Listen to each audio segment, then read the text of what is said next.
Whoa. Oh, Frank's Oh, here. Frank. Even Frank. In the car. Hey, Frank's doing the Frank! DoorDash, up? bro. I feel What honored. players?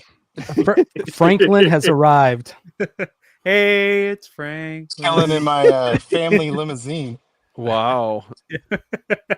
Dang. This is I was- bro. This is how he affords all the releases. My man's DoorDashing, Instacarting, Uber Eats, Uber, Lyft. That's right. That's what's up. JOBs. Yeah, man. What I are was you doing? listening.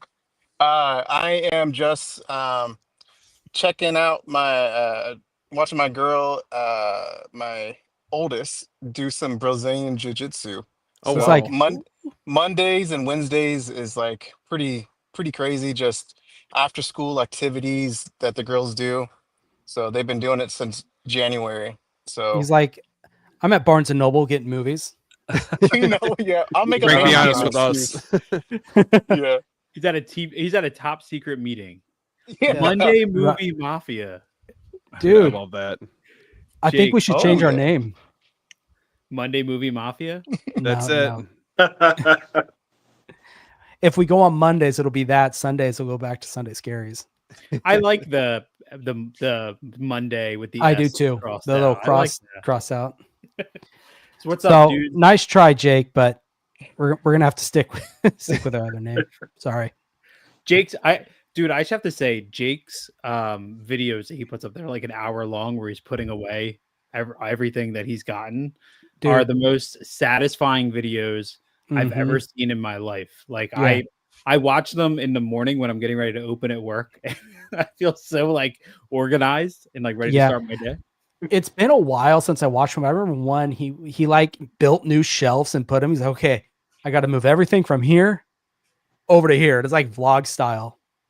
I remember watching the first video from his like a while ago, and I was like, there's no way this guy's not a dad. He just gives me like dad joke energy. Dad And then he vibes. mentioned Heck his yeah. kids, and I was like, all right, yep, definitely a dad. I'm not ashamed to admit sometimes what I'll do is like his videos, and I'll do them on Christians too. I'll just put it in an AirPod and like put the phone under my pillow and just go to sleep. Like, now let's just listen to these guys. Good night, Hey, Moon. I'm Good not night, ashamed. stars. All right, y'all have a Oh good my- night. I'm gonna get out of here. Oh my god. That was the end of the mafia.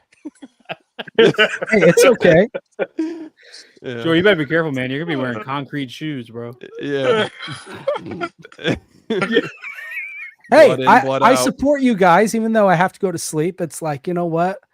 Listen, Jordan, I'm don't- supporting what I'm not supporting. All right. Listen, Leave me I alone. can't knock it because sometimes like I'll pull up some of like your guys' videos and I have like this ritual throughout the week where like I go to this deli, I get this bomb ass sandwich, I just chill out in my truck and like I'll throw on some videos, I get caught up with everything, but I don't know what it is. It is so therapeutic just to, like sit there. It is. And like I'm not talking to anyone on the phone. I'm just keeping like everything like low key for about a half hour and then it's like okay, time to get back to it. But yeah. Put you to Blu-ray sleep. I'm ASMR. telling you. I mean, It's the best. sometimes I watch you guys while I'm taking a shit. Oh, Hey, you know what? I've done that. I have. I'll I edit mean- videos and edit thumbnails. Yeah, dude, for sure. You have no idea how many times I've posted. While Well, taking a it's shit. nice because it's a second you can get alone. No one talks to you. Yeah, focus time, bro. Sometimes It's I my sit throne. down. Sometimes I sit down to take a shit and I edit a whole video and I don't even shit and then I just get up and I'll leave. Like, Chris- Yeah, you stand up in your store.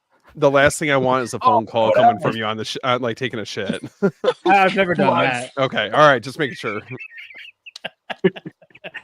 Glad I can be a comfort blanket for you while I fall asleep. Yeah. See, Chris, can't say anything now. I mean, look, his logo on a blanket, that's a good idea. Dude, I'm gonna get that made. Yeah, there you go, man. Be snuggled by Jake. Get my Jake snuggles in. Snuggle obsessed. Get a what are those Snuggle Snuggie or obsessed. what are those ones? You remember the infomercials and they have the arms in them? Snuggies? Yeah. The Snuggie. Yeah, Snuggies. Wait, Get hold a on. Jake Snuggie. Nobody lie on this. Who had one? Because I had one. Mm-mm. I've always wanted one, but Never had one. No, I've had one. When I was really young, I knew somebody here had one Q. when I was young, I tried to convince my mother to get it for me, and she's like, "I'm not paying for that. You can just use a blanket and a sweatshirt." So, Yeah. child, perfect. Like I can be like so productive, stay home, from school sick, but I can still do my homework because my arms are free. But I'm Maximum comfort. Yep. Bro, I feel like Steve's t-shirt sizes would be like a snuggie on me. Yeah, man, I got you, dude. I got a couple extras. You and your Carhartts. Yeah, man. I like them a little bit more loose. Oh my god, is this a podcast about or a show about movies? Is this a show? Is that what we talk about here? No, Apparently. just snuggies. Snuggies and oversized shirts. Oh my god. Well, wait, And hold gold on. chains. I want to, as somebody who's been here from the beginning, I want to welcome Q and Keith to the show, and Frank. Yes. This is And Frank's Frank. first time on. All of you guys. Very Thank you. exciting. For people who I'm don't know that are watching, this is just a live version of our group chat. Essentially. Yeah, I feel pretty much. bad. I'm not Minus as probably some photos we probably shouldn't be sharing. Yeah. I'm not as cool and have all the cool stuff to add to StreamYard, but I would give you congratulations in a video format, but I don't know how to do all Oh. No, wait, Where's can he you add, where's he like, going with movie this? clips? that. You can add movie. I don't know how it all works, dude. I just go on here and click go live. That's a So who wants to talk about? Look, hold up, wait. I'm gonna kick off the showing what we got portion real quick because I know y'all already saw it, but Oh, got the I know. Reanimator 4K. Friday. I think it's Friday. Dude, this thing is so sweet. I'm scared they're giving me the Jordan treatment. I haven't gotten a shipping notification yet. Dude, you know what I can't stand is all you guys over in the East Coast getting all your stuff early. I can't stand it. Frank knows what I'm Okay. talking about. Okay, you and Hell Frank yeah. get 6-hour shipping from the movie room. All right. And Thank how long God. did we have to suffer to Thank get that? God. How long did we have to suffer? Dude, that shit was traveling freaking through the Oregon Trail. Damn, by wagon. That's That's right. funny. No, this one thing I love about this release that I just want to shout out is I love that the branding that this is a 40th anniversary release is through the whole thing. Like all of the Reanimator logos outside of the Sweet. main packaging are with the 40. So it's like REANMIA 40R, and they kept that throughout. So I love that they didn't just do the I don't know. It's a little thing that I like that they did. That artwork. Hugh, is are awesome, you the too. only What's one that? that got the bobblehead? I didn't get the bubble. Yeah, I'm Oh, the only one who got the bobblehead. Dude, And- good luck. I don't know when you're going to get yours. Yeah, Jordan, didn't you say that it's supposed to be like the second week of May or something like crazy that like in that? May. Yeah. Well, Wait, that's when it supposedly. ships? We'll see. Look, hey, I'm a huge fan of everyone in that movie. So most of the people that still living supposedly signed the poster. So I took a chance. Oh, okay. So hopefully Oh. I'm one of the lucky few that gets that one. So Hell yeah. Hey, let's put it out there. yes. Yeah, good Yeah. vibes. I need someone to hit up Ignite and tell them to send it over to Q. So a cool little con story. Reanimator is one of my favorite movies of all time, and we went to Monster Mania, and I never carry cash because I don't ever meet people, but we will typically go into like the meeting room just to kind of like, sometimes it's cool to see somebody from a distance and just be like, oh, there's so and so. And I wanted to meet Jeffrey Combs, but I didn't have cash, so I walked up to his table to check the board to see if it was cash only. And it was, and I was like, oh, damn. So I turned around and I started talking to my friend. Next thing I know, Jeffrey Combs comes around the table with Barbara Crampton because nobody else was in line and just started hanging out with us. And we just, Nice. we just hung That's out cool. bullshitting for like 15 minutes until somebody else came up. And we walked away and I looked at my buddy and I'm like, was that real? Did that just fucking happen? And I didn't even That pay a didn't cost dime. you a thing. Yeah. Dude, yeah. Like that. When you have a good experience with people like that, it makes you only love the movie you associate them with more. Because for me, I love Stuart Gordon. I just read his biography. We're going to be doing a whole Stuart Gordon thing on the podcast next year. So like Castle Freak, Reanimator, Pit and the Pendulum, like all his movies I love, and him and Jeffrey Combs and Barbara Crampton are like all synonymous with each other. Yeah. So that was such a great experience, and I love talking about that memory because it's like one of my favorite con memories of all time. Mm-hmm. Yeah, that's Oh, true man. though, man. What's Because up, Brian? I remember when I went to San Diego Comic Con, and one of the panels that I actually joined was the Evil Dead. It was like Ash. They were like promoting the what was it? The Ash Versus versus Evil Evil Dead? Dead. Yeah, Yes. so Oh, I nice. remember doing that, going to that hall, whatever. I forgot what it was, but I dude, Bruce Campbell's freaking so damn funny, and just to see it live and being relatively pretty close to like the stage That's was awesome. pretty damn cool, man. Yeah, was Man. he wearing one of his cool suits? Oh yeah, dude, he Yeah. was pimping it up. Nice. Man, you guys make me want to go to con. I've never been to one. Oh, you should. That was my first time, and it was a blast. And I went to the San Diego one, so that shit was huge. They're addicting. Yeah, We need one in Sacramento. That's what we need. Well, Monster Mania is only right up the road from our apartment. Like we can You're so walk to lucky. it. So we go. We didn't go in March. We're gonna go in August. No, dude.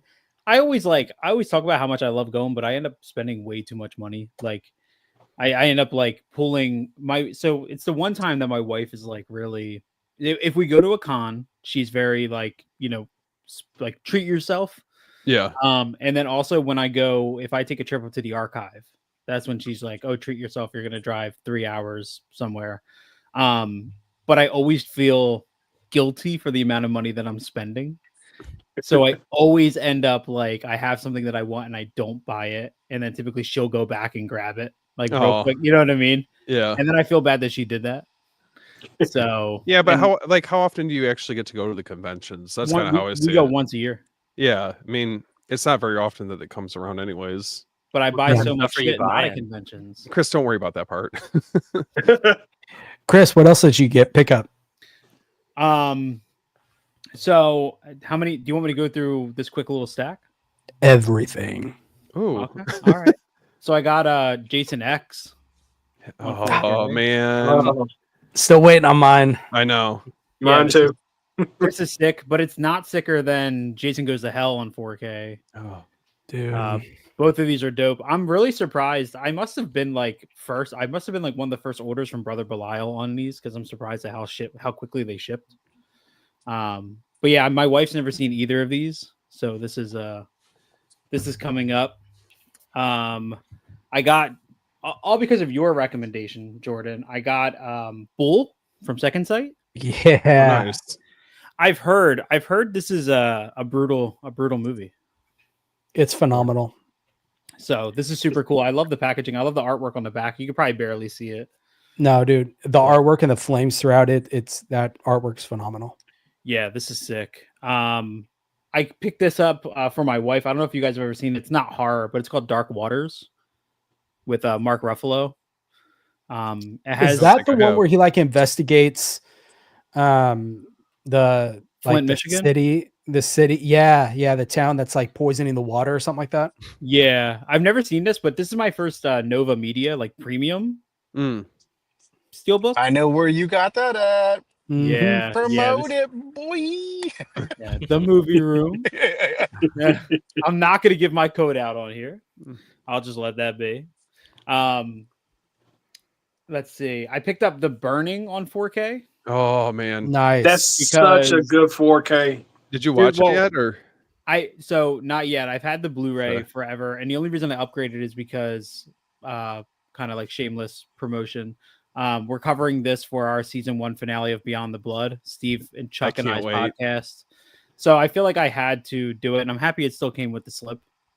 So Yeah. I haven't watched it yet, but I've heard great. It's rare, dude. I'm not like, I hate to say it, but I'm not the biggest Scream Factory guy. You know, they don't ever really like. This was $34, dude. Like, are you kidding? Like 34? That's what I paid for my Arrow Mhm. Jason X. You know what I mean? And they give you so much more. So I can't justify these as easy. That I feel that like 4K transfer is very nice, though, man. Yeah. It is. It's It's one of their best. it's reference in my opinion. It's really That's good. that is the thing with Scream Factory. Yeah, they charge you a lot and they can't, ship for shit, but their transfers top Yeah, notch. man. Let me tell you. I didn't want to say anything. Yeah, no shit, man. And then Their transfers are great. last for me, I got I actually did this in a trade, so I got rid of my Bubba Hotep 4K because I'm not a fan of that movie. And my brother-in-law gave me this Hellraiser Judgment 4K. This is the steelbook from Turbine. Dude, I was Nice. checking that out. Your video on that? This thing is sweet, man. I don't know if I love this back artwork here, if it'll show up at all. There's like some gloss Ooh. pops and stuff. Mm. This is cool. I mean, look, I'm not the biggest fan of anything out after Hellraiser 3. What number is that? Is that the last one? The newest one? Judgment would be Or second to last? think this is the one where they kind of show you the process, right? It's been so long. This is the one with the guy who like eats the ink, the judge or whatever. He like writes down your sins and then he starts eating the papers and all. I think it's that one. I don't know. It's like asking me which Children of the Corn it is. I'm like, I don't know. It's one of them. If it's not the first or second, doesn't matter. Dude, Hellraiser 3 rules, and I will die. I just watched 3 and 4 in the last couple days. They're actually not bad. Like 3, I can't defend 4, but I can defend 3. Yeah, 100%. 3 has like a weird 90s like action charm to it almost. Like you see these weird Cenobites towards the end, and they're all like tech based almost. Like one of them has like a camera in his eye, and the other one, like another one is like a bartender, I think, and he has like a shaker, and one has like CDs and stuff. It's dude, wild. the DJ, CDs. the DJ turns into a CD head, and he's got CDs like sticking out of his head in a pattern. I remember seeing that. Yeah. Hellraiser 3 is Hellraiser 3 is super cool because he's in that mural thing. Yeah. Like that It's like a sculpture. pillar. Yeah. It's Hellraiser 3 is super cool. And the arrow, I wasn't going to upgrade for the longest time because I have the Scarlet box. I was like, yeah, there's no need to upgrade. But then when I got the Quartet of Torment, because I couldn't go, like I needed Hellraiser 4. So I was like, I gotta get this. The 4Ks look so goddamn good, dude. Mhm. Oh It's yeah. Like phenomenal. so good. Yeah, so good. Mm-hmm. But that's it from pickups for me. I mean, that's really, I have a bunch of packages coming, but that's really about it. Yeah. Who's next? Who wants to go next? All right, Q, you go. I know GC always likes to try to get people to like do unboxing on camera, so I saved one. This is a tape from eBay. Ooh, what you got, Keith? And it's gonna be a process to get the bubble wrap off. Yeah. But one of you, a little tease, one of you guys has a poster of this in your room, and it's awesome. I'm really jealous. Uh-oh. Oh no! Oh hell yeah!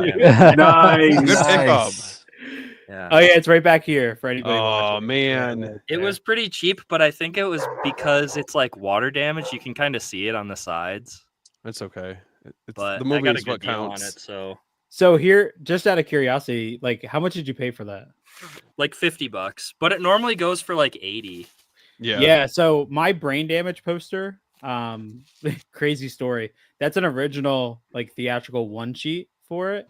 And I found that at one of those like I don't know if you guys have them. They're like thrift stores where there's a bunch of little stores in one big building. There's like little booths almost, and they're all owned by different Yeah. like thrifters. Yeah. And somebody had a file and it just said movie posters $10 each. And I went through and they were all original one sheets. Like Those things Hellraiser are was expensive too. and yeah, dude, they labeled them like they put at the top of each file which movie was in there.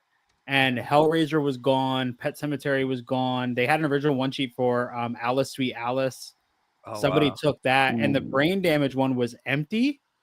But when I moved the files, it looked like one had fallen underneath, and that was the one I found. That's awesome. Nice. Yeah, so Dude, $10. that's sweet. I wonder how much that thing goes for now. Probably at least a couple hundred, right? I don't know. Let's do a temperature check on that. I need to get back into VHS, man. I need to. Like, I just don't need another hobby to pick up on. Did you get anything else? Any other tapes? I did get like some random stuff. I got like The Creeps. It's a full moon. Hell yeah. Movie. Why do I know about that? I found the tape for this at my used store, but I ended up just sending it to Robbie. You guys know Miles of Horror, right? Yep. Yep. He's like a big full moon guy. Yeah, yeah, dude. He was on our Killer Clowns episode. Yeah, dude. That episode was awesome too, by the way. Thanks, dude. But yeah, I started watching the VHS tape, and it was like, I don't know, my player is like kind of messed up, so I decided to just get this and send that tape to him anyways. And then I got The Golden Fern. This is my first Deaf Crocodile title. Ooh. Nice. Oh, nice. I don't really know much about it. I just saw the dude, I think his name's Sam Smith, was on Disconnected recently. Mm-hmm. And he's the guy who did the artwork for Hausu on Criterion. And he recommended that movie. So it looked cool. It's like a dark fairy tale. I don't know much about it, but it looks cool. Yeah. If anybody here doesn't watch the Disconnected or listen to the Disconnected podcast, it's like one of the best in the industry. It's Ryan Verrill. That's his show, and it's phenomenal. Oh yeah. Yeah, it's really, really good. Sweet. I have my first Deaf Crocodile on the way. What did you get? I don't own any. It's the it's got such a long name. I was talking to somebody, and they were I was watching the Disconnected one night it was live, and they were talking about this movie. It's called Inflatable Sex Doll of the Wastelands. Instant buy. Oh yeah. Yes. And it says it's about a hitman who's haunted by the death of his girlfriend 5 years earlier and seeks revenge on the gangster who killed her.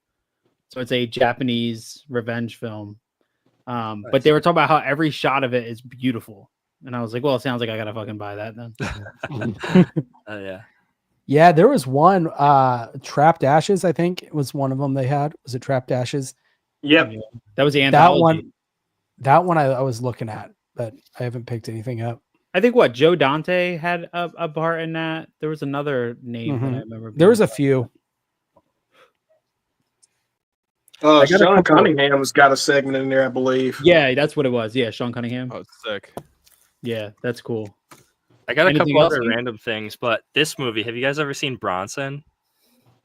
Yeah, dude. That This movie rules. is crazy. I don't think I've It's seen that. Tom Hardy.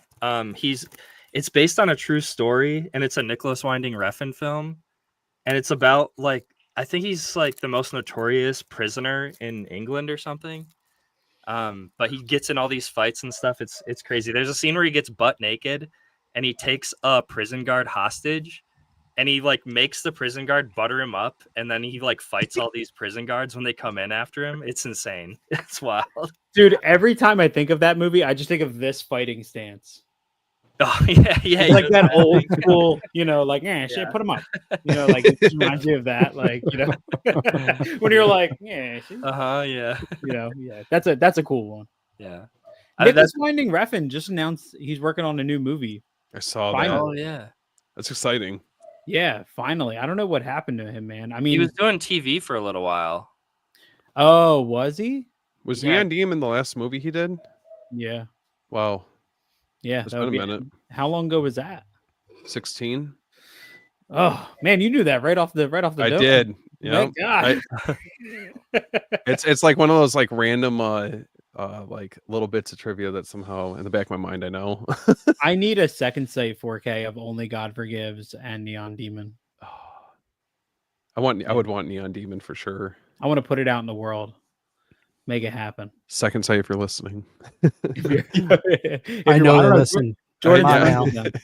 I mean, they Huh? did Drive, right? Drive was them. Yeah. Yep. Drive was such a good release too. It's the Yeah. only I struggle a little bit with the interviews on most boutique release, especially the long interviews. And there's a great, I think it's almost like a podcast episode with them on that release. It's Nicholas Winding Refn, I think the producer, and then the composer. and they just have a conversation for like an hour and 25 minutes, and it's beautiful. It's like a Bible. Yes. Second Sight's interviews, I do dig their interviews a lot. Yeah. What? I think it was Short Night of the Glass Dolls, the Celluloid Dreams one. There was an interview with Auto Lotto, and I was like, "Oh yeah, I'll watch this." And it was longer than the movie. I was like, "Yeah, I don't got time for this." Yep. Well, not only that, you know, it's subtitles too, so you're sitting there constantly. Yeah, that one. I was like, "Oh, I'll watch this a different day." I think because I like to put them on and then like do laundry or like something else while they're playing. Mm-hmm. And no, I'm like, great. I gotta sit here and read this. And it was like 12:30 at night. I'm like, I'm not doing this. I'm sorry. Can we dub this? Come on.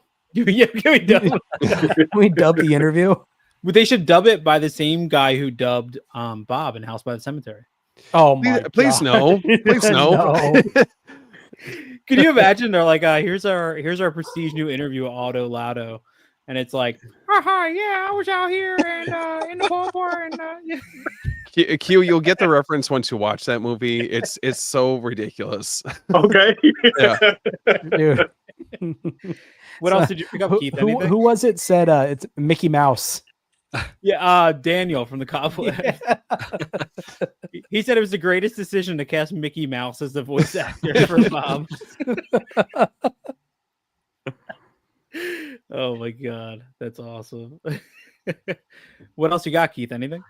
I mean, you guys have already seen this, but I got the Hard Target and Sudden Death. Oh, so you guys saw this. Let's fucking go. Oh, nice. What a double feature. Yeah. I showed you guys this though. This was the one that I ordered from Amazon. It said it was new and it came like all dinged up, but I don't know. I was too lazy to send it back. Have you seen either of them? I haven't actually seen Hard Target. Sudden Death I watched as a kid, but it's been so long that they're so good. It'll be like a first time watch again. Are you guys gonna get the Jet Li collection that Shout Factory just announced? Probably Did you guys not. see that? I'm probably gonna get it. I like old martial arts films. Well, Q, you got the that Bruce Lee Arrow box set, don't you? Yeah. Nice. Oh, I think Frank has it. Doesn't Frank have it too? Hell yeah, it's my favorite. Yeah, Frank's got it. Piece of my collection. Which one was that? The Golden Harvest? It's the Golden Harvest. Yeah. Arrow video. They did a online exclusive, like a yellow box one, and then the general red box. And it's fucking awesome, dude. Arrow video. It's easily, you know how like everyone says Dawn of the Dead is like Second Sight's best release. In my opinion, I think the Bruce Lee set is Arrow's best release, just because not only is it all of like the releases for Bruce Lee's Golden Harvest movies, but like there's so much extra stuff in there, dude. It's so freaking crazy, man. Dude, do you have it? I agree 1000%. Do you have it within reach? Yeah. Hold on. I want to see this thing. Because Scream Factory getting yeah, that's look at that. Oh my god. No, open it up. That. Open it up. So Open nice. it up. That's nothing, man. Oh what? Oh my gosh, dude. I'm telling you. Shit. It's So their each best movie- release. No one talks about it. But it's Hey, their how best do you release. how do you take someone, make them the main? How many films is it? It's, let's see. You got 2 cuts of the Big Boss in here. Is that out of There's print? there's a Mandarin, there's multiple cuts of one movie. There's like they have Enter the Dragon. That's the only one that's not a 4K, but everything else in that set is a 4K. And then they got a big ass book, bunch of cards. I mean, it's like there's like 7, and the cases are like pretty small, but there's like 7 or 8 of those little books. This the book. God. Oh my god. Damn. Chris, Was that that's UK all you, release? man. Chris, there it is. It's a No, UK somebody- exclusive. That's it. Somebody Look at that. commented on one of my videos or some of my Wow. booklets, and they called me the bearded booklet guy. Well, no, I want that because I love Severin's Bruceploitation box set, and I want to have that next to it. Oh, that'd be good. Yeah. Because dude, Shout Factory has reignited my love for the action movies with their Chow Yun Fat. Dude, Hard Boiled, and I'm gonna get those, man, Yes. for like sure. everything that they're gonna put out in that space that they got from that, I'm gonna pick up, dude. I love that stuff. Nice. Yeah, Hard Boiled is awesome for sure. Dude, Hard Boiled. What's the other? The Killer. Yeah, The Killer. There's The Killer, and gosh, the other one's called Tomorrow. Better Tomorrow. Better Tomorrow. Yeah, there's 3 of those, right? Yeah. Is Hard Boiled? Which one has the hospital scene? That's Hard Boiled. That's Hard Boiled. at the end. Where they're like tossing the one babies take, right? Yeah. I know. Dude. Those are gonna be huge sellers for them. Yeah, Massive sellers, dude. Nobody does it like. Nobody can do it like. I just had a blank. John Woo. Yeah. He did that hard target one that I got too. I'm excited to watch this because, like I said, I haven't seen this one, but it's one good of too. Where was that? If anybody knows, in his American run, because I know he did he did Broken Arrow, he did Face Off. Was that early in his US run? This is 93. I don't know where the other ones fell. So that was early, yeah. Because I think Face Off was 97, and I think Broken Arrow was either 95 or like 99. I think. Look it up on IMDb. Yeah, his US run, dude. I didn't. Did anybody see Silent Night? That new one he did a couple years ago. Mm-mm. That was 100% silent. Oh, I didn't know God, he directed that. Silent Night. Yeah. Which one was that? I have the Lionsgate steelbook of that. Yeah. Good? Yeah. What movie was that? Silent Night. Silent Night. No, I know, but what was it about? It was like I forget the actor's name, but he like somebody his daughter got killed in a drive-by, and then he got shot like in the ears, so he lost his hearing, and then he gets revenge. No, I didn't see that movie. Yeah, Joel Kinnaman. Yeah. I remember I didn't get it, but the steelbook at Walmart was like $4 at one point. Like they were like trying to give him away at the door. You know what I mean? It's true, man. They were like, "You have your receipt? Would you also like a copy of Silent Night?" Oh shit, that's funny. That's funny. God. Keith, did you get anything else? Nothing too interesting. Yeah, I got another Nicholas Winding Refn movie, Valhalla Rising. I fell asleep watching it though. I watched this like years ago on Netflix. This was like one of the bigger ones on Netflix. Like I feel like at the beginning of streaming.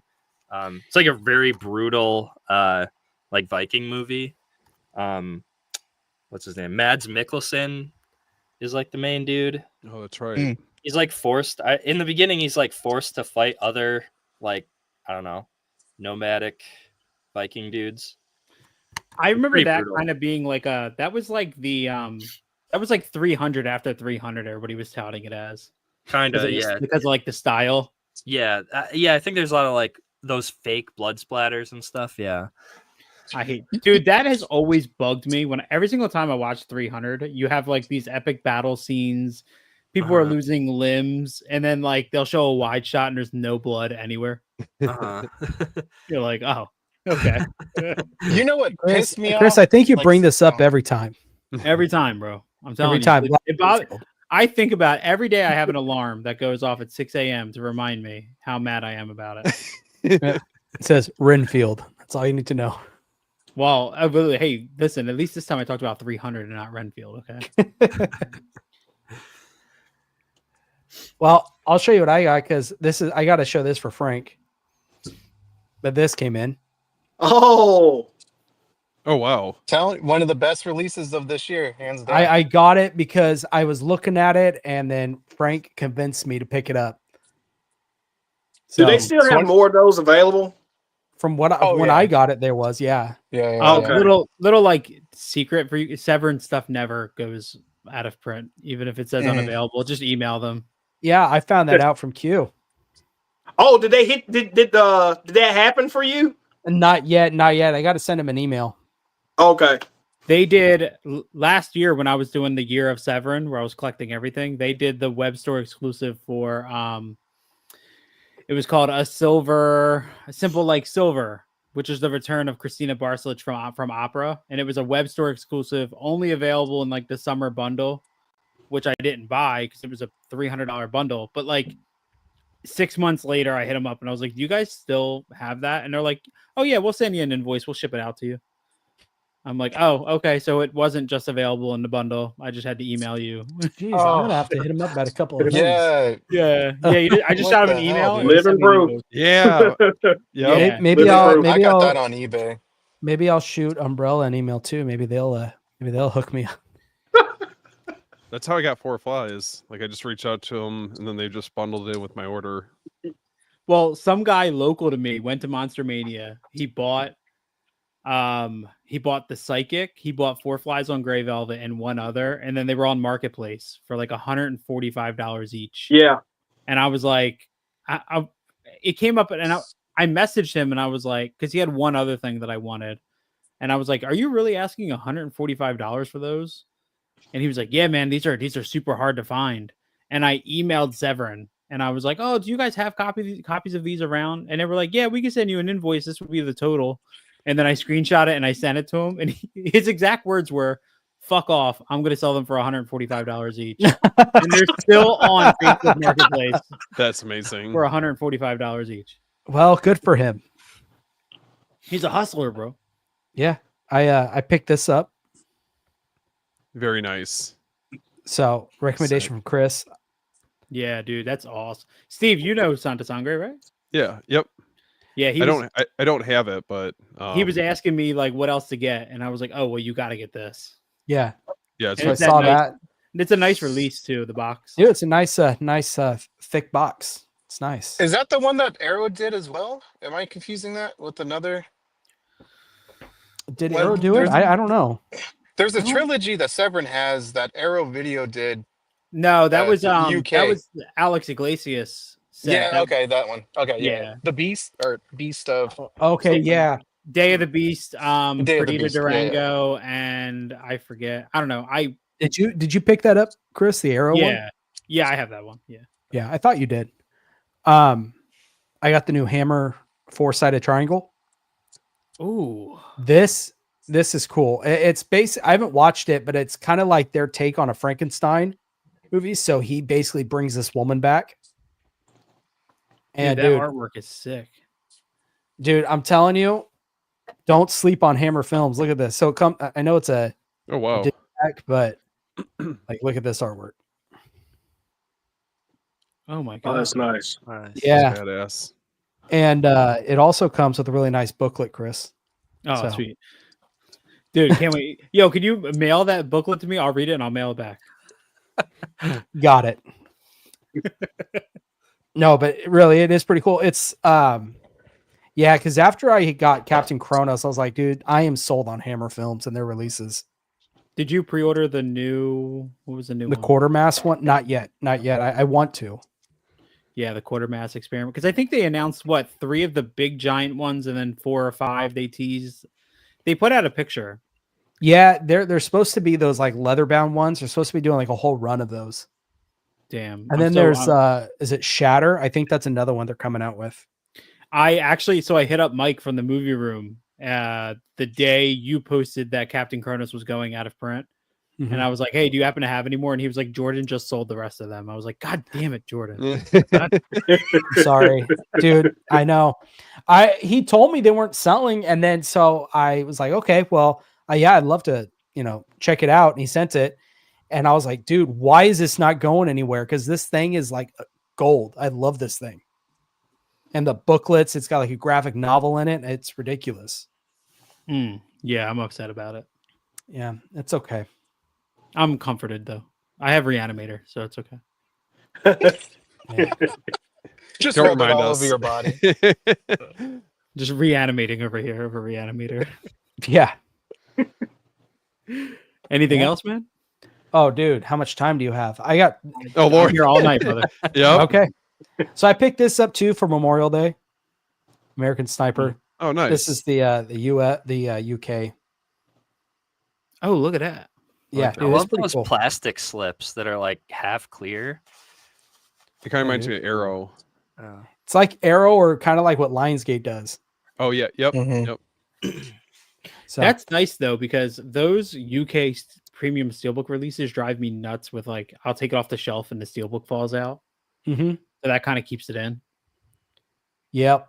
So we got that. Of course, I think almost all of us got these too. So yeah, mine are on the way. Well, I made a mistake. I ordered House of the Devil with the Nice Guys, so I have to wait until the Nice Guys comes out. Dude. But the coffee table's on the way. So I was gonna say, hit him up and see. I mean, if you have another order, maybe he'll split them up for you. I did. I did, and then when I hit him up, he was like, "I just shipped the new order you placed." I was like, I'll just wait. Jeez. Yeah, tomorrow. I think it's tomorrow. Supposed to be getting Murder Rock from the Vinegar Syndrome. Supposed to be coming in. Dude, it looks so nice, dude. I got this right here. Hell yeah. Oh yeah. I found this guy off Reddit who was selling these Steven knows. The plug. Yeah, dude. So he sold me both of these for like $250. It's a slippery slope with dude, that Reddit, that subreddit is bad. Dangerous. Dude, it's anything you want, you just hit up, just do a post and you'll get it. It's crazy. Yeah. Which for any of you guys who have this, it's just yours. Look at that spacing on mine. Does any of yours have that problem? It's the same. It's the same. Is it the same? Is it okay? Because I saw that and I was like, my goodness. I didn't know if I was missing something out of here or what. It almost looks like there should be like a poster. Like it's that's what I thought. I thought the dude kept the poster or something. No, mine's the same. I need to get volume 1 so bad. Ugh. Dude, I'm telling you, Frank, if you pick it up, the documentary in there is phenomenal. It's like a 3-hour long folk horror documentary. Yeah. Are you serious? I'm serious, What? dude. It goes through everything. It's amazing. Son of a bitch. Okay. Tombstone. Very nice. Yeah. And it looks good, dude. This one looks really good. Plug in I heard that one Q's sold out. new review for it. Oh, that's Heck right. Yeah. Got to plug Q's review. That's right. Appreciate it. Everyone go subscribe to Q. He just I got started you, his channel back up. I even watched his other 2 videos, or his original 2. Yeah, heck yeah. I picked this up April Fool's Day, which this one I had never seen. This was a first time watch for me. Oh, I love that movie. It's a classic. Dude, I was a little pissed about the ending. Was it what you were expecting though? No, because I thought it was like, okay, I mean, you knew it was I think her name is Muffy. You knew it was her from the beginning. So I was, okay with that happening. And then they just threw that in right at the end. I was like, okay, come on now. So, but then I was like, then I kind of took a step back. It's like, okay, it's pretty good. I can't lie. Plus the transfer looks phenomenal on that thing. I've never seen that. Oh, dude, it's a fun movie. It's really good. Yeah, it's fun. It's got one of my favorite final girls in it, Amy Steele. Mm-hmm. Oh, dude, Friday 13th Part 2. Yeah, dude, and I would agree with that. Biff is in it. Yep. Yeah, he's in it. I had to double take because I was like, "Oh wait, that is him." Yeah. I picked this up from the same guy that I got all the haunts BRs. I love the psychic. Did you watch it yet? Not yet. I haven't got a chance to, but I know what it's about, and it sounds phenomenal. That transfer is so nice. I hear it's a different film for Lucio Fulci's. Something isn't. Would you say it's a little bit more tame compared to his other stuff? Like it's not super gory if that's what anyone's expecting. Yeah, it's not super gory, but it's an incredible mystery. Like the story, how it unfolds is awesome. Do we lose Frank? I picked these 2 up. Yeah, he said he had to go. Oh, okay. Seed of Chucky and very nice. Curse of Chucky. I still need the 2 more. I was actually talking with Q, and I know I have these, but man, that arrow set, it's calling me. It looks so nice. You need it, dude. No, it's right up here in the corner, right there. Jordan, look away. Yeah, I'm looking right at mine, Jordan. Let me just say, I know you guys are like, dang, you got a lot. This is like, I know it is a lot, but 2 weeks. I brought out 2 weeks because we haven't done this in 2 weeks. Don't worry, I had your back. I was about to say that. I was like, we had 1 week off. I just want to say real quick, Keith's movie room that he's in right now looks incredibly like comfortable. It does. Yeah. Cozy. Looks very homey. Yeah. I pretty much have like the whole basement down here. My wife just lets me like have free reign, so it's pretty spacious. I have like my old tube TV down there with like my tapes and like Sega and Super Nintendo, and then nice. here I have like a couch and like projector and stuff. It's pretty it looks cozy. Super homey in there. Yeah. And invite us over for a movie night. Yeah, dude. If you guys ever come to invite us over for a slumber party, bro. Oh yeah. I caved. I said I wouldn't, but I saw it at Walmart and I couldn't not pick it up. But I got the new Evil Dead Steelbook. I thought you were going to say the Faces of Death collection. I still can't find it. I would if I was able to find it. Jordan, you know where to go. Somebody said they pulled it. Oh, did they? But dude, I have the other Scream Factory Steelbook, which I'm going to sell. But this is so much better than the other one. I like that one.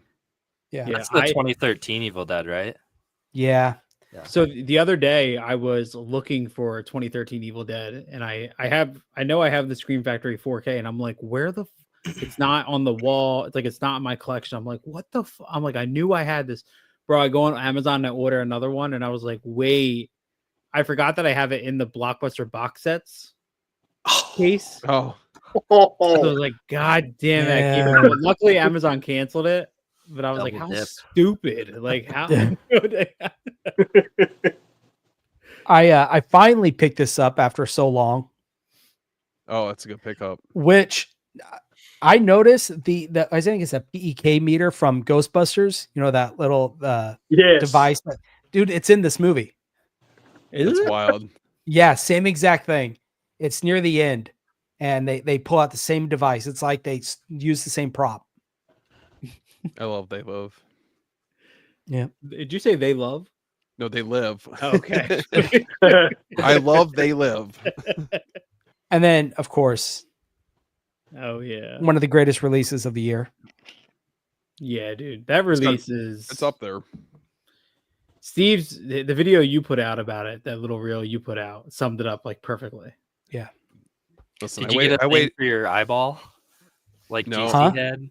Did you see the thing GC sent? It's like he put his on like a little jewel or stone holder thing. Yeah, he said he got it at like one of those like crystal shops in the mall. Yeah, for like $3. Mm-hmm. It's smart. Otherwise, I feel like it's like easy to lose. Yeah, mine's just back here with my little Lego Star Wars spaceship. Did anybody pick this up? I haven't heard anybody talk about this one. It's been tempting me, but I feel like that cover is super misleading.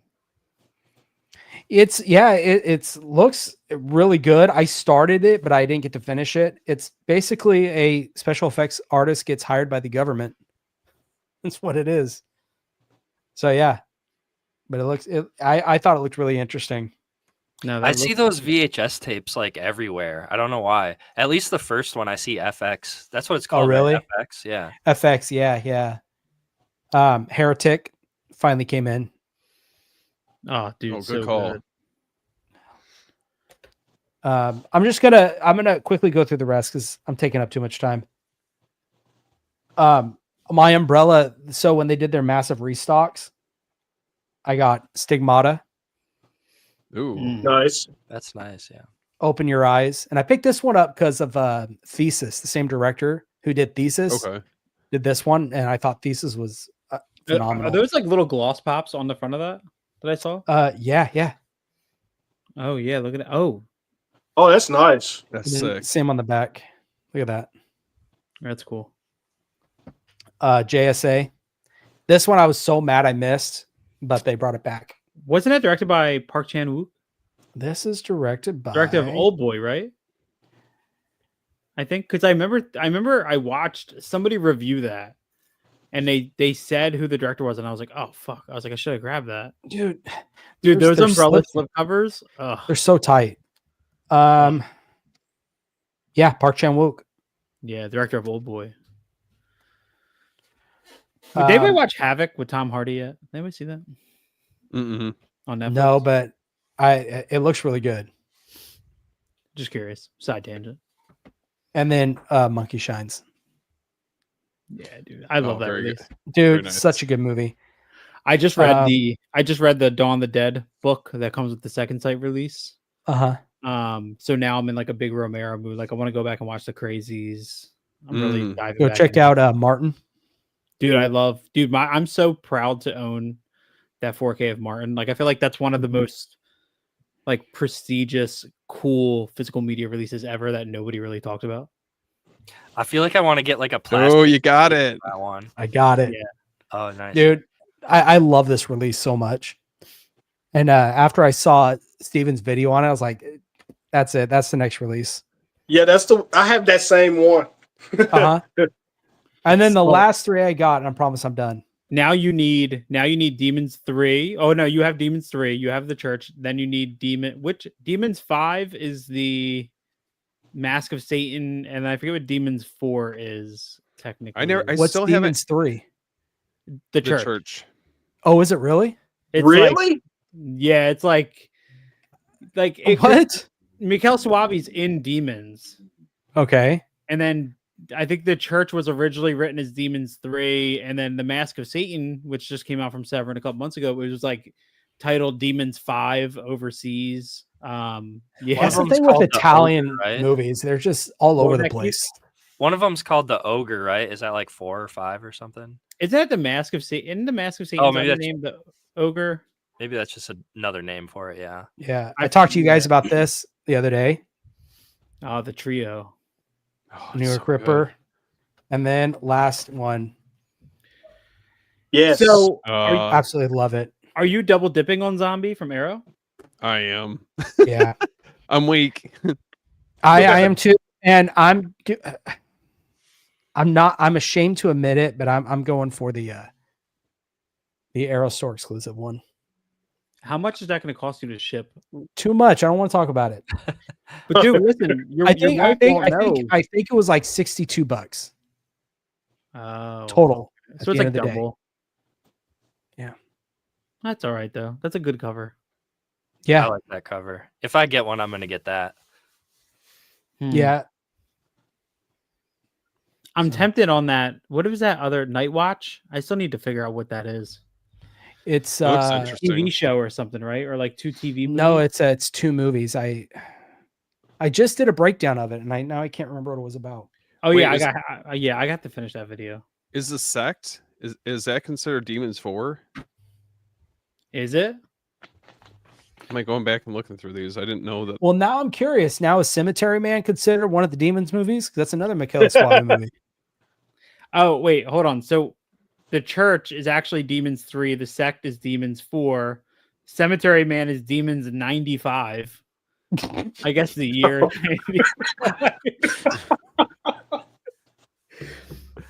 Well, cool. So I'm covered then. The Church was originally conceived and written as a proper sequel to Demons 1 and 2 when Lamberto Bava was still involved. When the project was handed over to Mikhail Suave, he wanted to make it a standalone film. So the Church is Demons 3, the Sect is Demons 4, and then there's another Demons 3 directed by Umberto Lenzi called Black Demons. And then the Ogre was yet another Demons 3 for television, but then there was also The Devil's Veil, which was Demons 5, and then there's From the Deep, which is Demons 6. Damn it, Chris! Now I'm gonna have to go to Severin. Dude, Severin, that's a dangerous deep hole, black hole is Severin because it's bad. Like Severin, yeah. I'll tell you. It's like Zombie. You know, you guys know there's like 7 zombie sequels. There's like there's Killing Birds. There's is that 5? Yeah, I have Zombie 4. I forget which subtitle that one is. There's a Zombie 3. Yeah, Zombie 3. Which is the one with the head that comes out of is it out of the refrigerator? I don't remember. Well, apparently Zombie is also Zombie 2. Yep. Well, yeah, because it's technically the like the unwritten Dawn of the Dead scene. It's like, you know what I mean? It's really Yeah. like the Well, Dawn of the Dead didn't sequel. he like re-edit his own version of Dawn of the Dead or something? And that's technically Zombie, right? So Dario Argento had European release rights to Dawn of the Dead. And in that, he like if you have the second sight Dawn of the Dead release, you can actually watch the Argento cut. It's he trimmed like 51 minutes off the original runtime, so it's only 119 minutes. And then there's different music as well from the US. Isn't it Goblin? Yeah, it was Goblin. Yep. Both the can cut and the other cut. So there's that, and then yeah, Zombie is like Lucio Fulci's sequel to Dawn of the Dead. Yeah. So it's really It's so confusing. Yeah, like there's like 5 cuts of Dawn of the Dead, and they're all drastically different. So very strange. And I only know that because I just read the Dawn of the Dead booklet from the second site. Bearded booklet guy. It's fine. Q, what did you pick up? All right, so let's see. I got a little pile here. I'll start off with the. This is probably my favorite Christopher Walken film, hands down. King of New York. Oh, so good. Yeah. I love King of New York. It's my favorite Christopher Walken film. He's such a badass in that movie, kind of like on the same level as Al Pacino from Scarface to me. Frank White, baby. Then I got Basic Instinct. Oh, dude, so goddamn It's a good movie. And I just reviewed this Tombstone. Hell yeah. And a guilty pleasure, because you know what guy isn't a nerd these days? Got Sonic 3. Very nice, dude. That steelbook is pretty sweet. I have to say, dude, there needs to be a documentary. I low key wanted the Knuckles version, but Amazon was out, and so I picked this up. Did you get that for Amazon for the Sonic one? Yeah. Nice. Yeah, there needs to be a documentary about the rise of the Sonic franchise, because if you told me 3 years ago when we were all bitching about the look of Sonic that it was going to turn into $1 billion franchise and there was going to be 3 of them, I would not believe you. Nope, I would. Yeah, you're exactly right, Chris. Yeah. And then I also got my package in from Umbrella because they were having that BOGO sale that they were having. Oh, nice. And I finally watched this for the first time.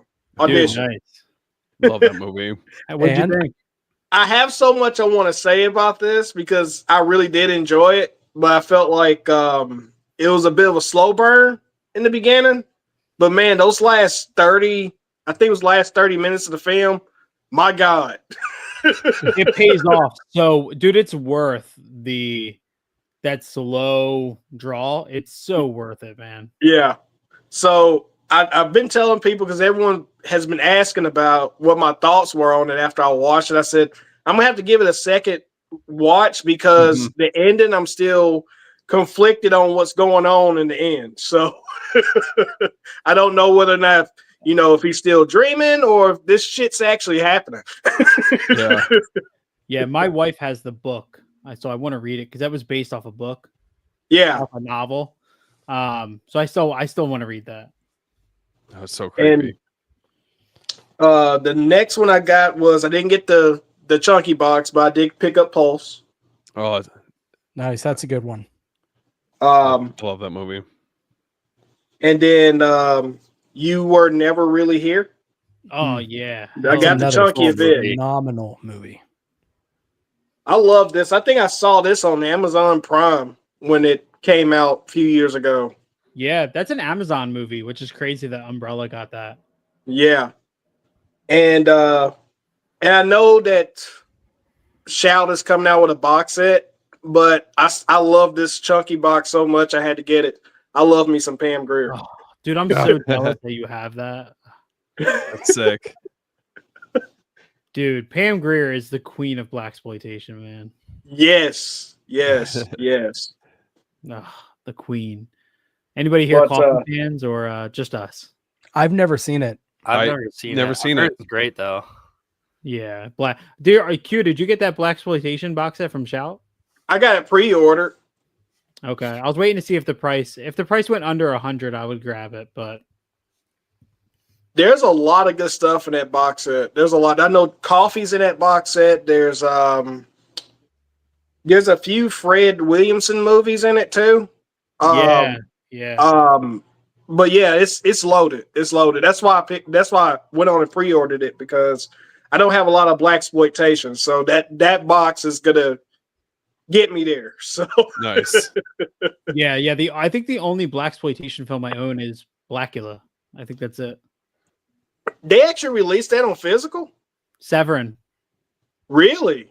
Yeah, they put it out years ago. It's like an older Severin release. They put out a couple of the Blackula films. Okay. I actually just saw, I was on Blu-ray.com and I think they were on sale. So there's the DVD. I'll find it for you and I'll send it to you. Somebody had it up for sale. I'll send it to you. Please do, because I want that one bad.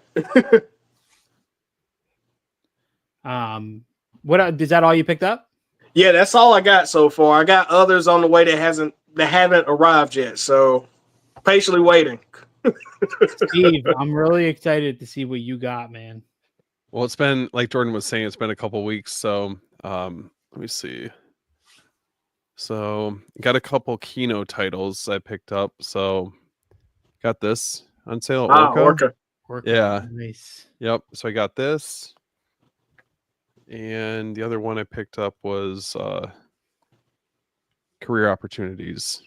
Yes. So I got both of these. I'm excited. I haven't had a chance to watch them just yet. Finally got this. Spoke it into existence. I think the last time we were on the stream, I was talking about this. Got Life Force. Nice. Excited to watch this one. I want that so bad because it has the director's cut in 4K. Dude, go get it. I'm glad that I held off on who did the other release. I think it was Scream Factory. Yeah. Yep. But this is a really nice release. Like I don't know, just I was very impressed with like the slip and everything. Hold it up again. It looks super nice. Yeah, it's kind of like the spot glossing on it's phenomenal. Yes. Oh yeah, I just wish it didn't have the rating at the bottom. Yeah, it's okay. So these are the ones I was excited to show you guys. So over the weekend, picked up. Oh nice. Yeah, Paranormal Activity. Buddy. Yep. Nice. So yeah, excited to dive into this because, to be honest, like I'd been looking for this for a while and got it for a reasonable price over at my buddy Harrison's place over at Static Tape in Muskegon. And dude, I love that because they put every single ending from every single different cut in that movie. I'm so excited. Like dude. This one was one I definitely I've had on my list for some time. And then it's kind of funny, we were talking about this earlier. I picked up Martin. Dude, that is the definition of a perfect release, I think. I'm so pumped to watch this. Yeah. That movie is awesome. The only thing that would make it better is if it had the 3-hour original cut, which is I think Beard officially gone now. Like it'll never be found. But that would be the only thing to make it like perfect. Outside of that, it's a 10 out of 10 release. And here's a bigger one that I've been waiting on. Yes. Nice. Oh, nice. I still need to watch it, but after hearing about Cellar Dweller and all that stuff from Chris, I'm so excited to watch it. Oh my god, dude. Cellar Dweller was so goddamn good, dude. I just watched Dolls the other day. That was pretty fun too. Yep. The giant teddy bear, man. That just makes me excited for the new Full Moon box set. Yep. That's coming out from Umbrella. I'm excited to. I'm gonna dive into the Full Moon box set. I've got that, and then I got the Enter the Video Store from Arrow. So I'm gonna try to like knock those two releases out coming up here, and then I don't know if Garrett's still watching or not, but got to throw some love for. Got some tapes. Oh, dude, that art is crazy. Yep. That's awesome. Is that House by the Cemetery? House by the Cemetery. Yep. I love that there's nothing else on there. Yeah, so I believe it was Anchor Bay. They did like a bunch of different releases for Dario Argento and Lucio Fulci films. So they released a lot of those on VHS, but this one was like one of the original releases. So, and then the other one, we were actually talking about this earlier. Finally got my hands on this. Oh my god! Nice. Oh wow! Yeah, that's pretty cool. Yep. Shout out to Static Tape out in Muskegon. They had both of those, so I was like super pumped to finally get my hands on those. But I feel like I got a little bit of everything, and then obviously got the Beyond. That's definitely top of the list. Jordan, can you please highlight Brian's comment real quick? Because I was going to bring this up. Which one? About the latest comment. Oh, you want me to bring it up? Yeah. So Q, were you offended by the original Shout artwork on the Blaxploitation collection?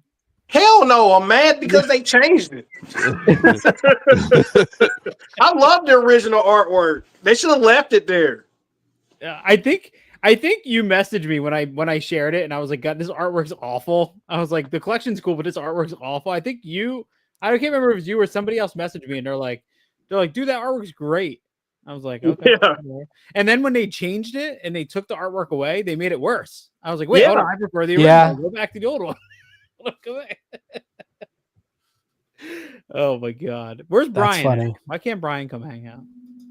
He's working right now. I reached out to him.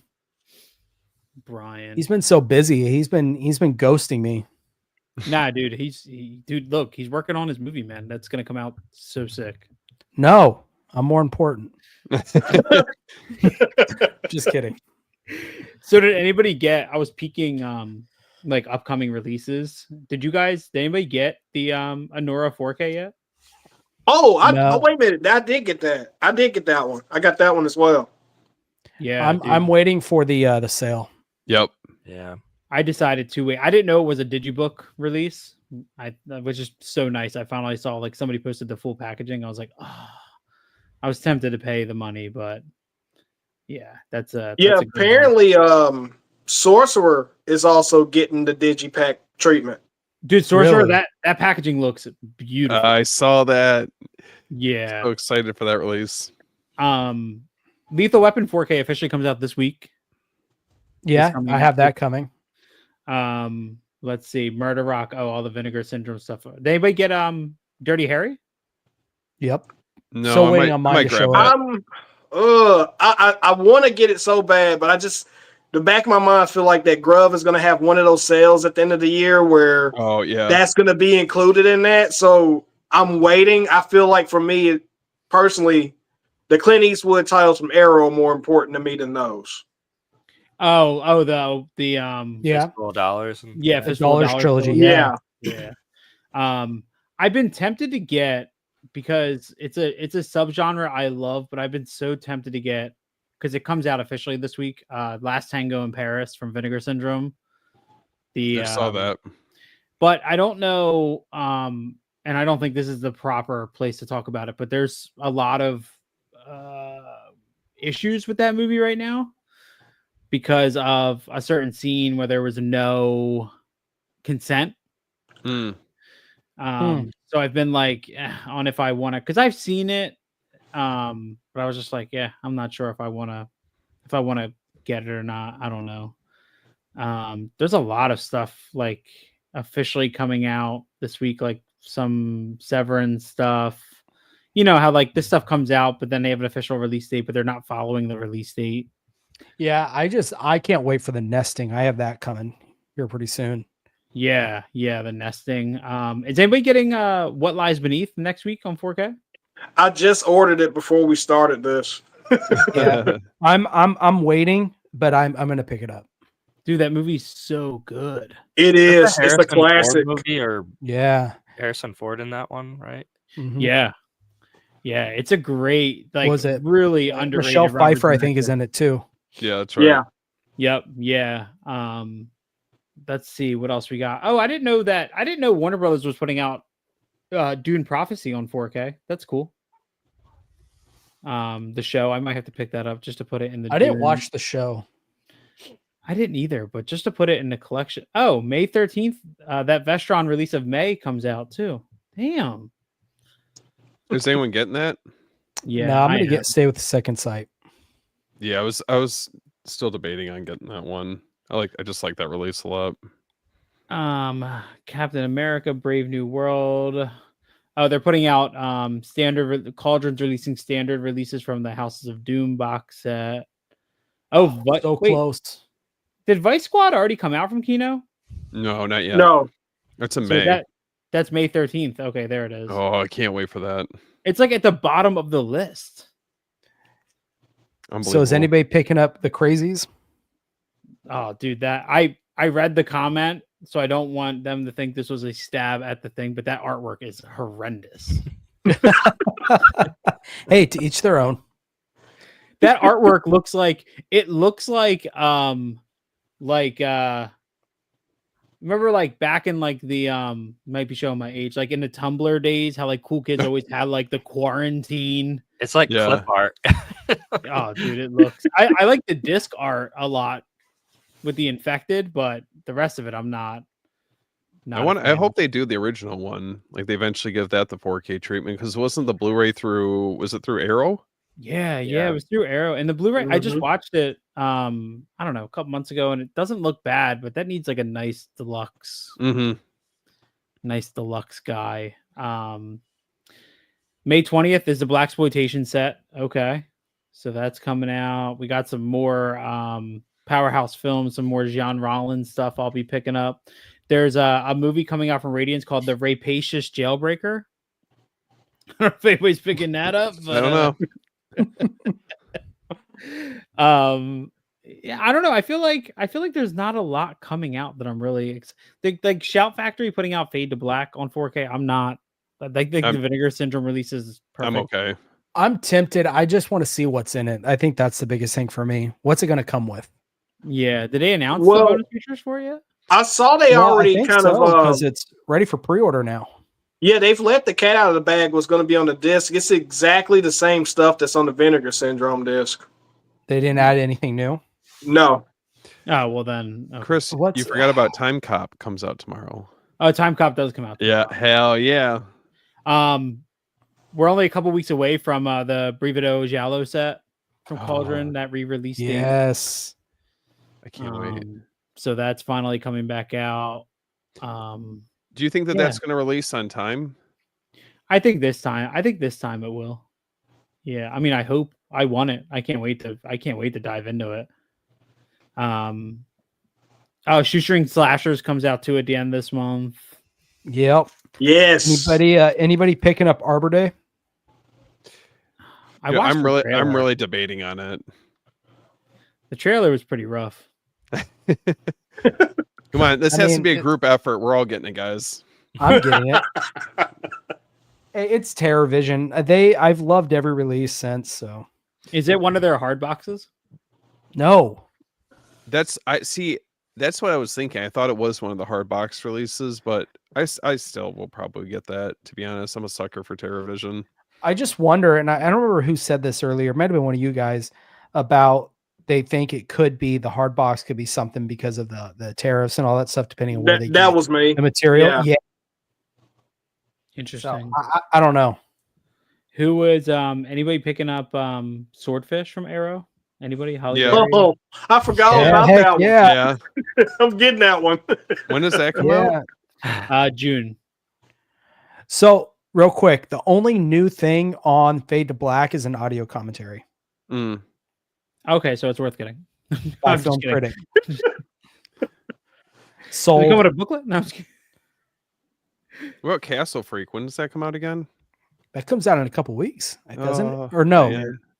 Is it May something? Okay. Oh, you know what? No, I'm thinking of what was the other 101 films they just announced? Tourist Trap. Tourist Trap. Yeah. That's what I was thinking of. I just pre-ordered the Mill Creek Rad 4K. I forgot that was coming out in June. Wait, who's releasing it? Mill Creek is not on 4K. I'm sorry, on Blu-ray. Come on. Oh no way. Yeah, I'll send it to you. I'll send it in a group chat. I like Brian's post about Spawn. He said something like, "Give me all the crappy CGI in 4K." Yeah. My wife loves Spawn, and the first thing she did the moment I told her, she just went, "Yes, bad crispy, bad crispy." Nice. Cobra too. The Fallout 4K release. I'm so excited for that. Oh, the show? Yeah, the show. Yeah. I only watched like the first 2 episodes. I did not watch the entire show. Oh, you've got to finish it, man. It's good. Yeah. The steelbook looks great. I mean, it's like straight from the game, the artwork and stuff they chose for it. Yeah. Yeah, I already pre-ordered my Talk to Me box set. Yep, I have that coming too. I still gotta grab that. That and then the fact that they're doing the Nice Guys is so crazy to me. 100%. Yeah. Yeah, that is pretty crazy. Right now. Dude, that Nice Guys box set looks thicker. Like looking That's gonna be a big boy. Yeah, definitely. That looks like a big one. Well, Q was saying that, the sets that they work on in-house, they transfer in-house, usually are the bigger sets, the more deluxe version. Yeah, they give you like the nicer books to me.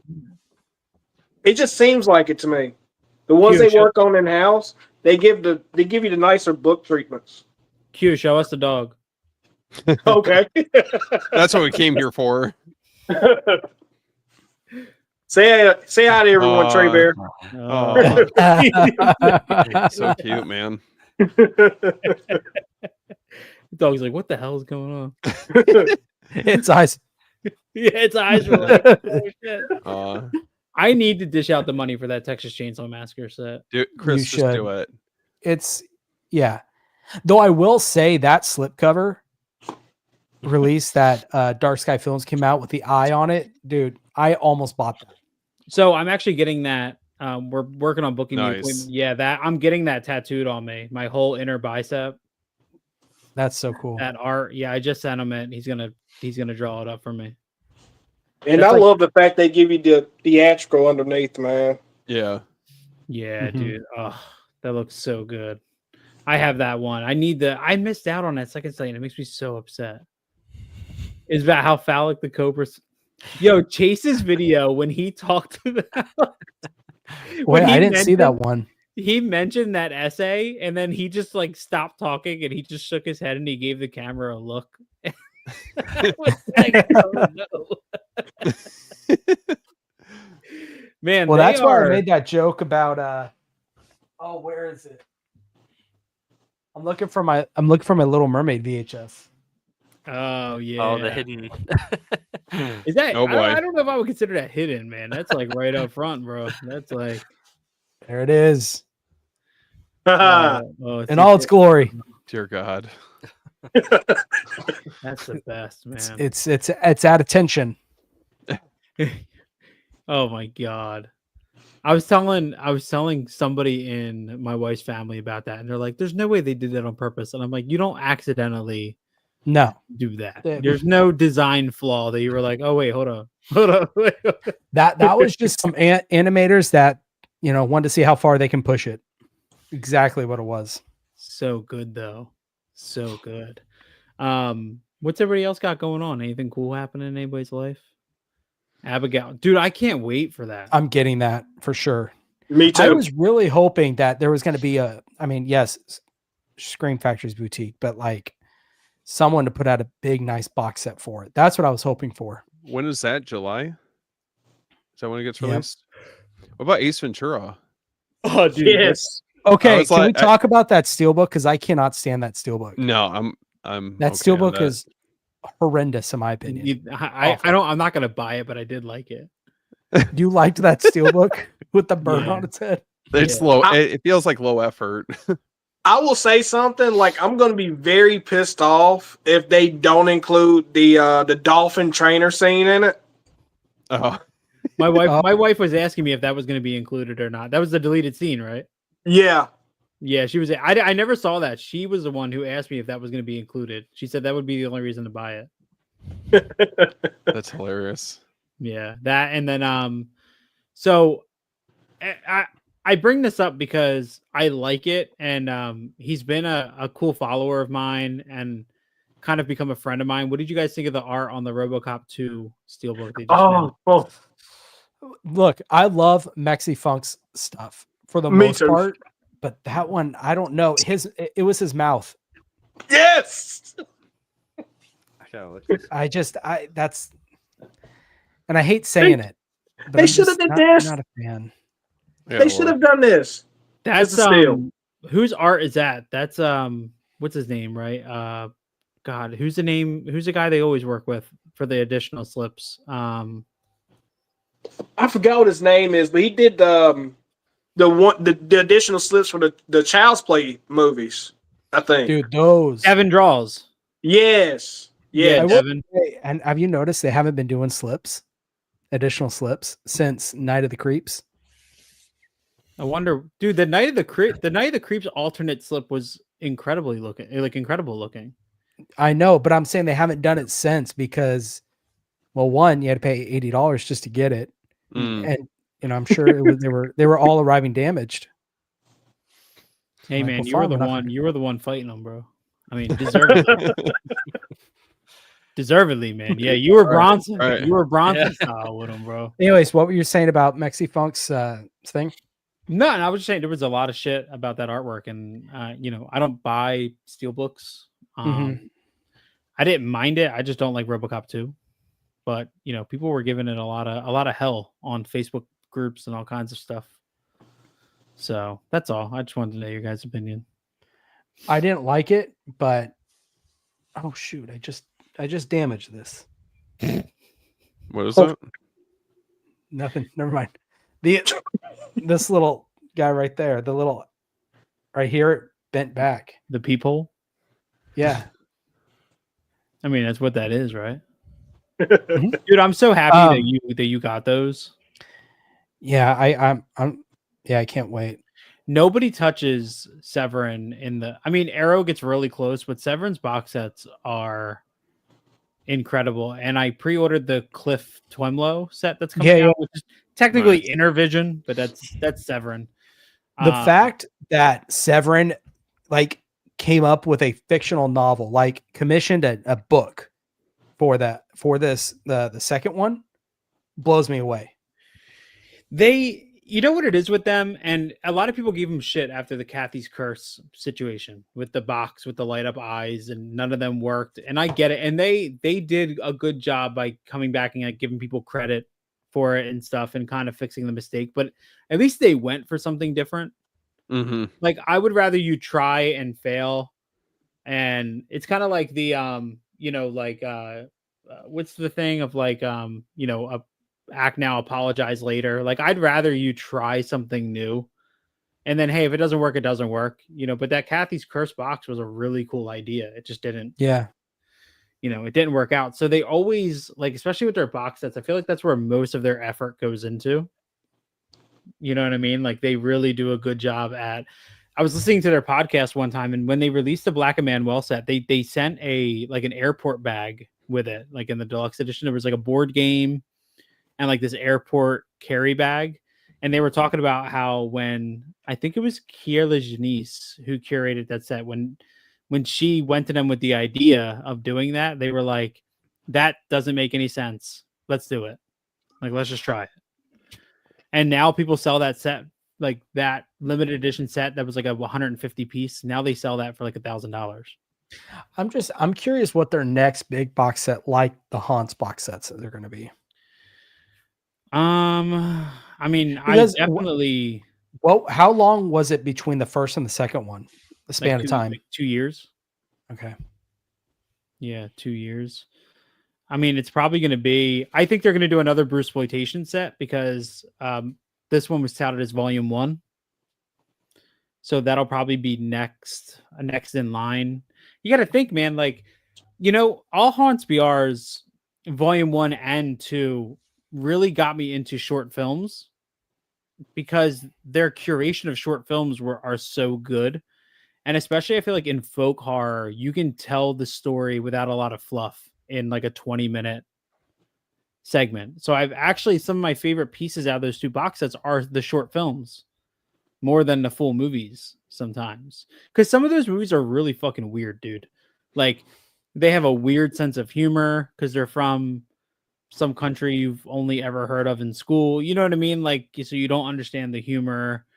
They're restored from like VHS tapes. So some of them are really strange. And the short films are cool because the short films are always in the same category. So like if the movie you watched was about the Wendigo, you know, the short films will also be about the Wendigo. They're related. But some of the short films are new, like within the last couple years, and they're really, really good, man. Some of them. Okay. Yeah, really, really good. And I just love the fact that like they're expensive, but the fact that you got both of those sets for $125 each is like a steal. Yeah, when he told me that, I was like, okay, I'm done. I sold. Yeah. Well, and he threw in the psychic, so. Oh well, yeah, that's like a $50 release just on its own. Yeah. So, Steve, you excited to for me to get drunk on the podcast this weekend? Dude, we're turning up. Uh-oh. Steve, do you drink? I used to. I don't really drink like that anymore. Oh, okay. I mean, I'm not gonna get drunk, but I'm gonna have.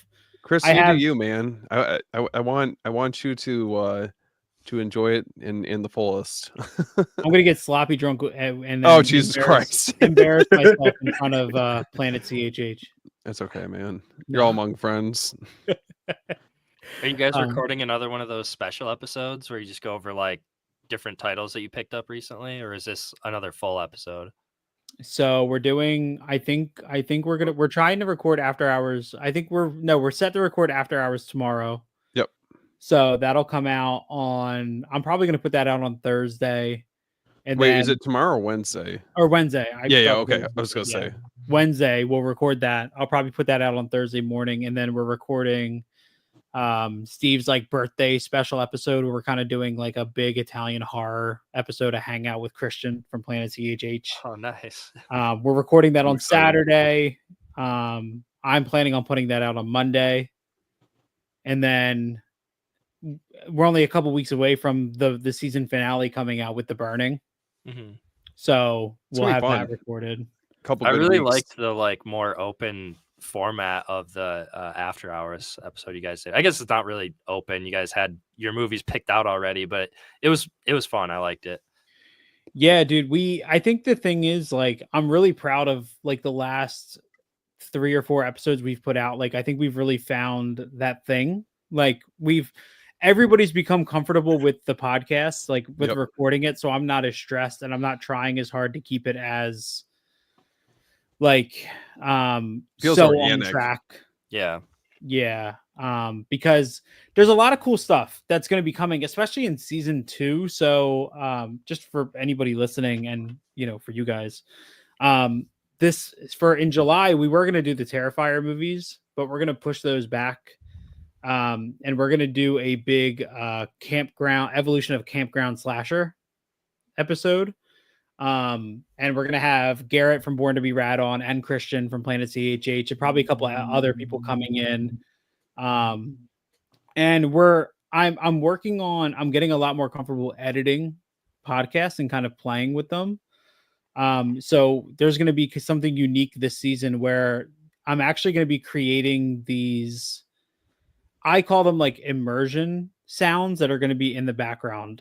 So like, I'm going to introduce it during the July campground one. There's going to be like the sound of a crackling fire in the background. And you'll occasionally hear like, a wolf howl and like little things in the background that isn't loud enough to distract you, but they're just kind of like ambient. Little things like that, I feel like add a lot to podcasts.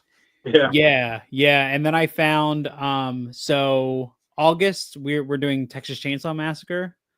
And I found, dude, it's so weird. My YouTube search history was very strange. I was trying to find like hot day sounds. Like I was trying to find like a 10-hour, like a sound of just like cicadas and stuff. Like, you know how there's like a weird, Yeah, I know what you're talking about. yeah, like ambiance to a really hot day. And I did find one.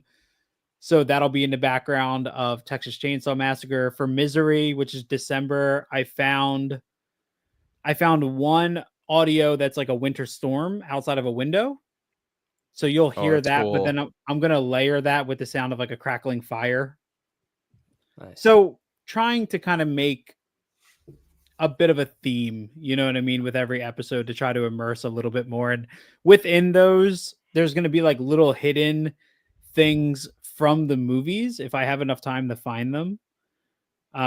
So like I found a couple audio clips from Trick or Treat when we cover that in October. So in the background, occasionally you'll actually hear people like talking in the background, but it's audio from the movie. Nice. Oh, that's cool. Yeah, trying to kind of find some cool ways to immerse people in a little bit more evolution. I feel like it kind of kicks it up a notch, like takes it to that next level, or just like I feel like going the whole 9 yards on it. Those intros, I love those intros you've been doing too, where you kind of just like get a feel for the movie before you even start really talking about it. Those are awesome. It feels it's nice to do because I feel like every movie has its own feeling. You know what I mean? And the trailers kind of like Killer Clowns was the one that I was like, oh, this really set the tone for the show to have that going. And then like Pet Sematary 2 as well. So I'm going to try to keep those up. I just might, not every trailer has like a perfect assembly of sound to be able to build it the way that I want to. So it might just turn into like some audio clips that I'll edit together. But editing like I was super intimidated with editing a podcast at first, but now I've become really comfortable with it to where I've learned GarageBand and audio a lot more. So it's just a matter of like, it's the same thing in video. You just play with it until it's perfect. You know what I mean? And then for the most part, it's just take all of our tracks and put them together. But now with the video starting, I don't know what to do because I don't know if the video ones might not have the same intro. Because I don't feel like recording a separate video. Oh, I see. You know what I mean? So we'll see what I'm going to do with those. I might just like, I don't know. I'm still playing with it. If anybody thinks of any ideas. You could do the intro and then just like play some video clips or something over it. Yeah, either that or I was thinking about making its own, like making its own intro, like a YouTube intro almost. You make doing that its own thing. I could see that. Yeah, that way it's just kind of like a little, because I don't know if I feel like recording the intro and then recording it again with video, and then YouTube's not going to let me put the trailer in it.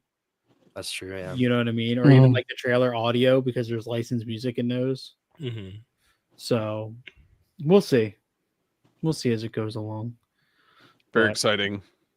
Yeah, I'm very excited. And it's cool too because there's a lot that we've talked about that people don't know yet. Like we have a lot of guests coming on that are heavily involved in what we collect. Like they're involved in physical media. They're producing our bonus features. They're doing our audio commentaries. You know, so we're lining up a lot of guests. And the thing that's cool is like, as we go, we are gaining the attention from these industry people. So like, there's only been one person I've talked to who was a little bit like weird about it. So I think I'm not going to continue pursuing this one I was going to pursue.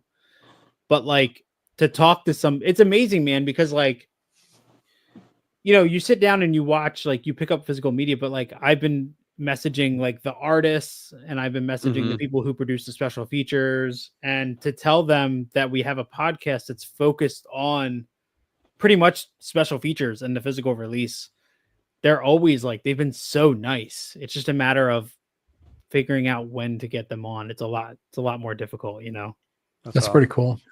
Yeah. Like I talked to somebody from Vinegar Syndrome, and cause she followed me and I was talking to her and she was like, can you send me a list of questions? Like, can you do, and I was like, oh, I don't want to do like interview style like that. You know what I mean? No, it's supposed to be more like organic. Yeah, like let's just have a conversation. Why do I got to send you, all that stuff? So Yeah. I don't know, man. I don't know. I'm Good just stuff. I'm looking at everybody's collection in the background, like Q's collection. I was looking at Keith's back there. Everyone's got such cool collections, man. Yeah, man. Chris Just approved. saying, I'm enjoying it. I'm just sitting here watching.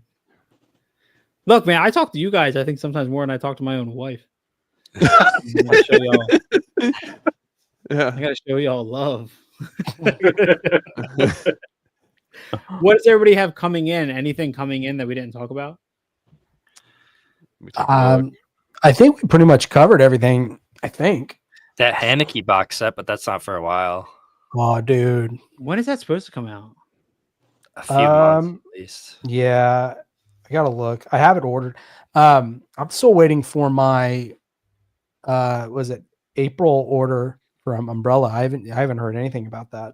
With Storm Warning, that one? No, it's got Black Death. It's got Hardware. I think it's called the Mugai. The Mugai, something like that. That's waiting on that. Oh, dude, the Film Vault movies. Oh, did you get those? Poltergeist? Yeah, the Poltergeist and the Shining. Yeah, nice. I was. Do you guys watch 4K Kings? Yeah. Oh yeah. I have watched them. Yep. Yeah, they're pretty cool. I didn't know that they were doing that like deluxe version and just a steelbook. I thought it was just the steelbook. Yeah, no, they're doing like the nice, bigger... the big with the slip on it and everything. Is it as big as the original ones, like the Goodfellas one and all that? Mm-hmm. Is it? I think it's the same thing. Damn. I just don't know if they comes because didn't the other ones come with like this like crystal glass numbered gem or something that was in there? Yeah, it was like a crystal plaque. Yeah, and I don't know if these are coming with that, to be honest. I'm looking at Q's background. How's that that John Wick Titans of Steel release? Because that one came with Dolby man. Vision, It reminds me a lot of like the VSUs from Vinegar Syndrome. Mm-hmm. But except it's got like this. You see the little slip tab there. It's not magnetic. Oh, okay. But that's still pretty sweet. It's pretty nice. I mean, I'm a huge John Wick guy. And I thought it was pretty cool they included the coin. We got the coin, and there's the crystal thing here at the bottom. That's supposed to be like a holder, like a display stand, right? Yeah. That's cool. Damn. So much cool shit, y'all. Do you guys think that those TerraVision releases are going to be coming out hopefully soon? Or released on time, I should say. No, I don't think they'll be on time. Give it. Well,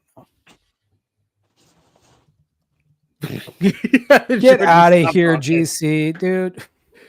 A SpongeBob box set, Hey, I will say though, that steelbook that they did for the SpongeBob movie was pretty sweet.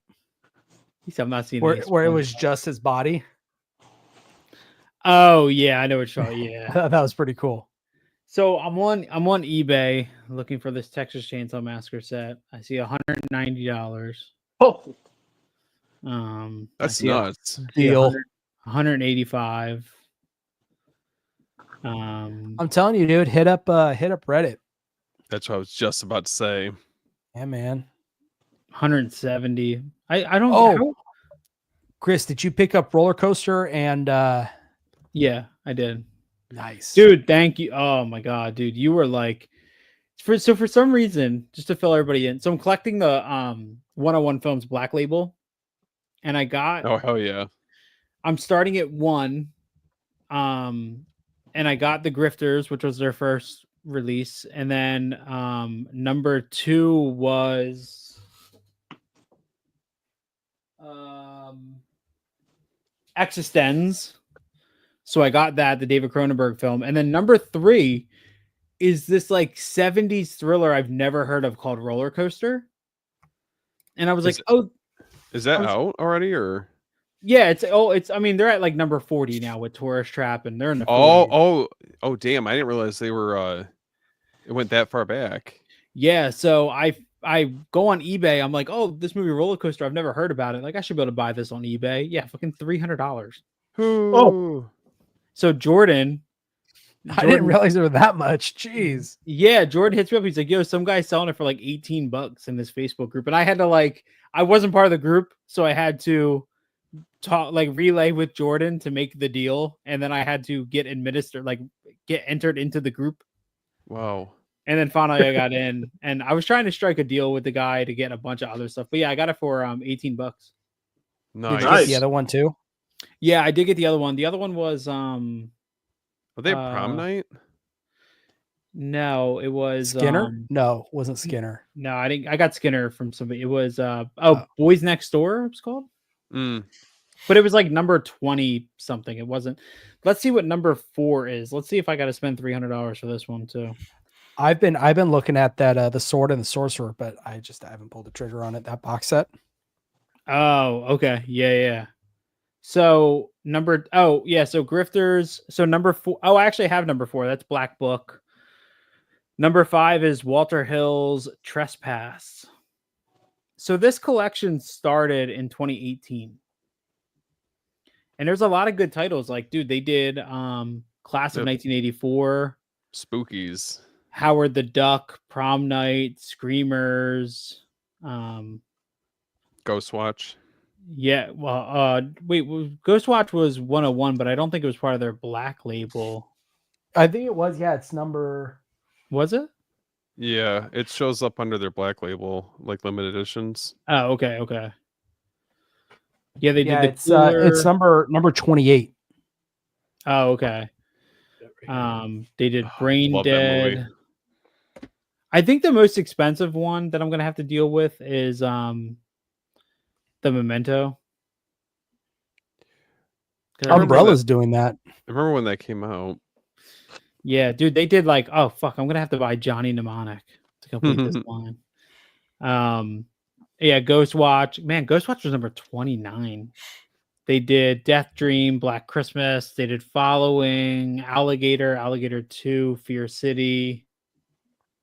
Death Dream was such a good movie. Wait, Slumber Party Massacre.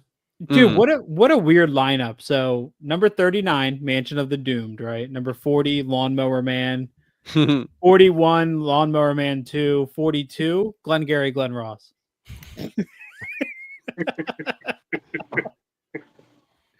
Like they were like, yeah, that's what we need. We need Glengarry Glen Ross. So I am gonna have to pick up that Alligator. I didn't know those were part of the Black label. Those double. I didn't either. Yeah. There's that. The Stone Tape. That's another one that's part of the Black label. That's a newer one. Yeah. Mm-hmm. The Last Broadcast, which I think you have. I do, but it's not. It is part of that label, but it's not numbered, so it's it's weird. Yeah, I don't know with that one, man. Chris, are you picking up the Jurassic Steel books? I know Q is. Yeah. Okay. So I said it to Brian, and I was like, I don't need these, but I said I wanted them, but I know when they come out I won't. But I've heard that they fix the HDR issue that was on the original 4Ks. Because the first two, I've owned 3 copies of The Lost World on 4K. All of them skip. Like when they first get to the island and there's like those wide shots of the buggies driving and stuff, they all skip. And I never thought the first Jurassic Park looked great in 4K until this announcement, and somebody said they were fixing the HDR issue. So what was it? Was it an issue, or did it just not have HDR? Well, the first 3, the original 3, they had HDR. It's just that the first one just didn't look great. It just really didn't look great. It's like it was a rush job and it was thrown out there.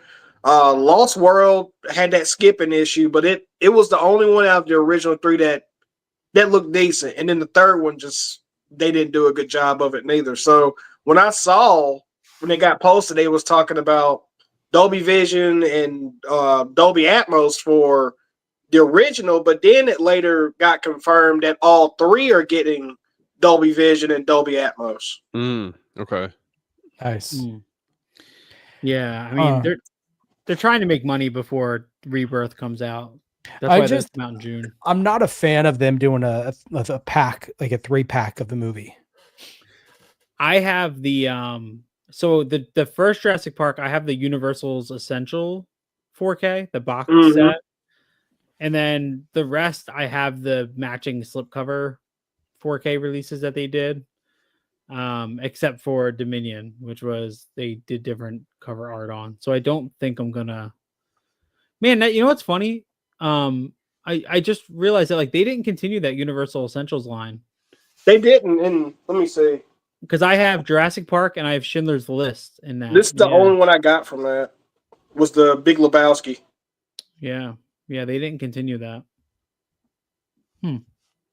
Jurassic Park 3, that movie. It's been a long time since I've seen 3, but all I remember is the dream sequence where the dinosaur goes, Alan. Oh yeah. And then the satellite phone in his stomach when they're like, where is it? And you turn around and there's the Spinosaurus standing there and you can hear the ring of the satellite phone. My favorite moment is the littlest thing, and it's when one of the mercenaries they bring with them, when he comes running out of the woods onto the runway. Oh, yep. And he's standing there with like his arm limp, and he's like, "Help me!" And then he runs out and grabs him, and the plane takes off. I'm like, "Oh my god, poor guy." I don't hate that movie though. Like, I don't have any sort of like. I fucking hate Jurassic World Dominion. I don't hate Jurassic Which one was that? The latest one, the last one. Okay, I didn't see that one. I saw of the world, Jurassic World. I've only seen the first 2. I didn't see the third one because I thought it looked terrible. I love Fallen Kingdom. I'm like one of the only people I feel like who really liked Fallen. Like it took a lot of swings, and I don't agree with all of them, but visually, J.A. Bayona directed the hell out of that movie. Is that the one where they took and they created a brand new dinosaur, but it was like, when the island blows up. Yeah, it takes place like in a mansion, and they're doing an auction of the dinosaur or something like that. Yeah, it's like a super gothic, like third act in that mansion. But there's a moment I love the shot when the Indoraptor goes up when he's on the roof and he does his roar like in front of the moon. It's very, very gothic. But there's another shot that's incredible because I mean it's so many years removed, so spoiled. So the little girl is a clone. I think is what it's supposed to be. And there's a shot where she's hiding behind one of the glass cases and she's looking through the glass, and then the Indoraptor comes in front of the glass and their faces line up. And like, they're both a creation of the science. And it's such a little moment that just always shines for me. It's so cool. It's so creative. And like, dude, how can you forget the scene with the Brachiosaurus dying on the island at the end of the dock? Yeah. Come on, man. That's devastating. That rips your heart out. I remember that. Yeah, because it does the jump like it does in the first Jurassic Park. When it's trying to get the leaves, it does a little front leg hop, and then it dies, and it's very sad, and I fucking hated that shit. Cry a little bit. It's okay. All right. All right. What movie makes you all cry? Just out of curiosity. Oof. Titanic, and I'm not afraid to say it.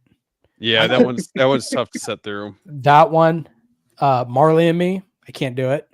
Yeah, Marley. I can't do Marley and Me. Anything with dogs, that's really hard. Mm-hmm. I got one for you guys if you've ever seen it. Fuck! It literally just left my head. God damn it! Why did that happen? I was tearing up at the end of Soul. I just rewatched the Pixar movie. I don't know if you guys have seen that or not. It's one of the newer ones. Oh, dude, that's a good one. Hold on, I'm trying. What, dude? The name of this movie? I'll tell you what. And I don't ask me why, but it's from on Cars, and it gets me every time when the Queen and Sally she's like showing him like, hey, look, people used to move with the land, and now they're destroying everything, and when they built that highway through the mountains, and it has that song and about the old town and it's going away, dude, that'll get you. Every time. I don't know what I'm talking about, but every time Jordan watches Cars, I trust you, Jordan. he cries every time he hears "ka-chow." Waterworks. No, I don't know movie why. I was thinking of was A Guide to Recognizing Your Saints. If any of you guys have ever seen that before, I would definitely find it.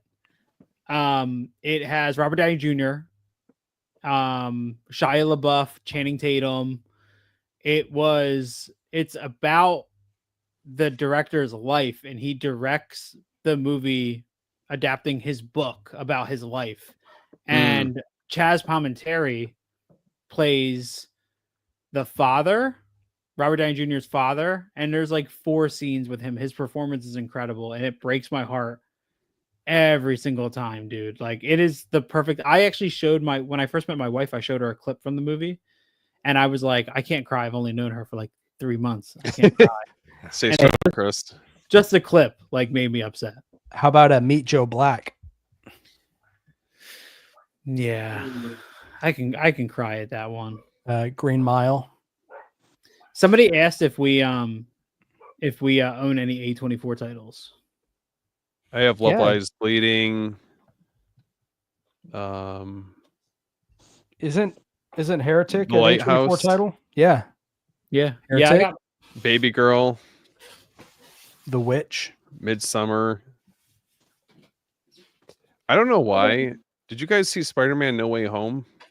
Got a nice little stack. Yeah. Yeah. Yeah, No Way Home? Yeah. Yeah, man. That's like when Ant-Man, if anyone hasn't seen it, I think it's that scene got me. Oh man. Scene, what scene? Yeah. Okay. Oh, so when he catches Zendaya?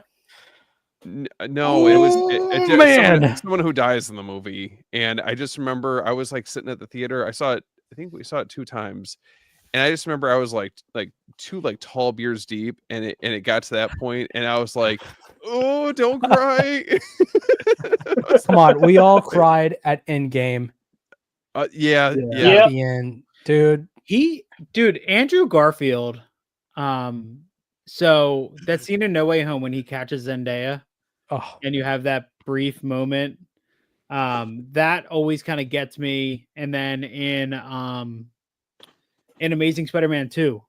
Mm-hmm. Okay. Yeah. His acting, dude, Andrew Garfield is amazing. I was telling my wife about We Live in Time and how that movie destroyed me from the inside. I've never seen that movie. I've been wanting to see it. Yeah, it's so, and here's the thing too, that movie, the moments that got me, it wasn't anything that anybody said. It was just the focus on people's reactions. And Andrew Garfield does such a good job at portraying emotion without being over, like, some people have to physically cry to show you that they're upset, and he gives so much with his eyes, and that his on-screen chemistry with Florence Pugh is so goddamn good in that movie. Kills me, man. Can we throw Infinity War in the mix too? Oh, someone else. Yeah. Oh, dude, the Loki scene. Well, I was thinking of Tom Holland and Robert Downey Jr. That part. Oh, yeah. I'm like, yeah. and I obviously, yeah. Oh, that I don't feel so good. Yep. Oh, that got me. No, dude, the Gamora scene is really sad with her and Thanos. Yeah. What about this is not Marvel, and not a lot of people. I don't think people liked it. I didn't mind it. Was the Iron Claw. Oh man! Oh man, that's like Depression City. That whole movie, dude. That movie, man. Okay. When he finds his brother out by the tree, I was like, oh, that's it. I didn't know that was based on a true story until after I watched the movie too, and that doubles the impact. Like, and the real. The real story is worse. Right? Yeah. Oh, it is. Really? Oh yeah. Read up on it, man. They kept out the death of another brother because really? The movie was already so. Oh my gosh! Or the brother is into music and his dad wasn't about it, and yeah, dude, that movie. And that I stayed, so it did break me a little bit when he finds his brother and he says to his dad, like, you didn't watch him, and he says, no, you let him down, like, you didn't. Yeah, that got me. But the end with his kids, yeah, when he says, dude, when he said I used to be a brother, I was like holding on. Like I was like, okay. I was like, good, I got it. And then when they say we'll be your brothers, I was like, oh no. I was like, someone's gonna have to carry me out of this theater. Yeah, I Dude, went to I see was that like, movie oh. with my buddy, and we had no idea that it was gonna be that sad. And we both walked out of the theater just like speechless. We were like, what? There was and then did you guys ever see the movie? Some people don't make fun. I Am Sam. Oh yeah, with It's been a long time. was that Leguizamo too, Sean right? Penn? Sean No. Penn, and he Yeah. plays a mentally challenged dad, where this girl basically takes advantage of him, and she gets pregnant, leaves him with her kid, and he has to raise this kid by himself. And there's a scene where they go to court because he's not mentally capable of raising a girl who's in like grade school, and so they bring in the like CPS to take the kid away, and he just breaks down because that's all he knows. And dude, that scene in the courtroom, bro, let me tell you, Dude, that you'll movie cry. has no Blu-ray. I don't think it does. That's crazy that I Am Sam doesn't even have a Blu-ray. But yeah, I saw that on streaming for the first time with Larissa, and I like had to stop. Like, are you good? It was rough. There's two scenes of Forrest Gump that always get me, and it's not like two big scenes. I know what you're talking about. It's right before he goes to Vietnam, when he's sitting on the log and his mom comes out and sits next to him, and they don't say anything. He just starts crying like on her shoulder. And then the end, his letter to Jenny. Yeah. Oh man. Yeah. I thought that was sad, but one that gets me is when he realizes, you think he's just a guy who's oblivious to everything that people talk about him. But then he sees his son and he's like, hey, is he like me? And he goes and sits next to him when he's watching. They do to the head tilt. Yeah. Oh man, dude, that movie. Dude, left turn, but what about Big Daddy? I wipe my own ass. Oh my god, yeah. Oh gosh, that's sad. But I wipe my own ass. Oh man, dude, so many movies have such great like emotional. Oh yeah, beats, dude. But I'm excited to see. They just announced A24 just announced a trailer is coming out for that fighting movie with The Rock. That was man, the Smashing Machine. Yeah, that was so good. Machine. Dude, A24 and Neon have become two of my everything they put out. Everything, man. Are you guys gonna watch that rom-com that A24 is doing? Yeah, dude. Dakota Johnson's in it. Of course I am. Bro, yeah, I'm there, dude. What happened to that movie that was supposed to come out? Chris Hemsworth was supposed to be playing what's his name? Hulk Hogan. Did you guys remember when that was supposed to be a thing?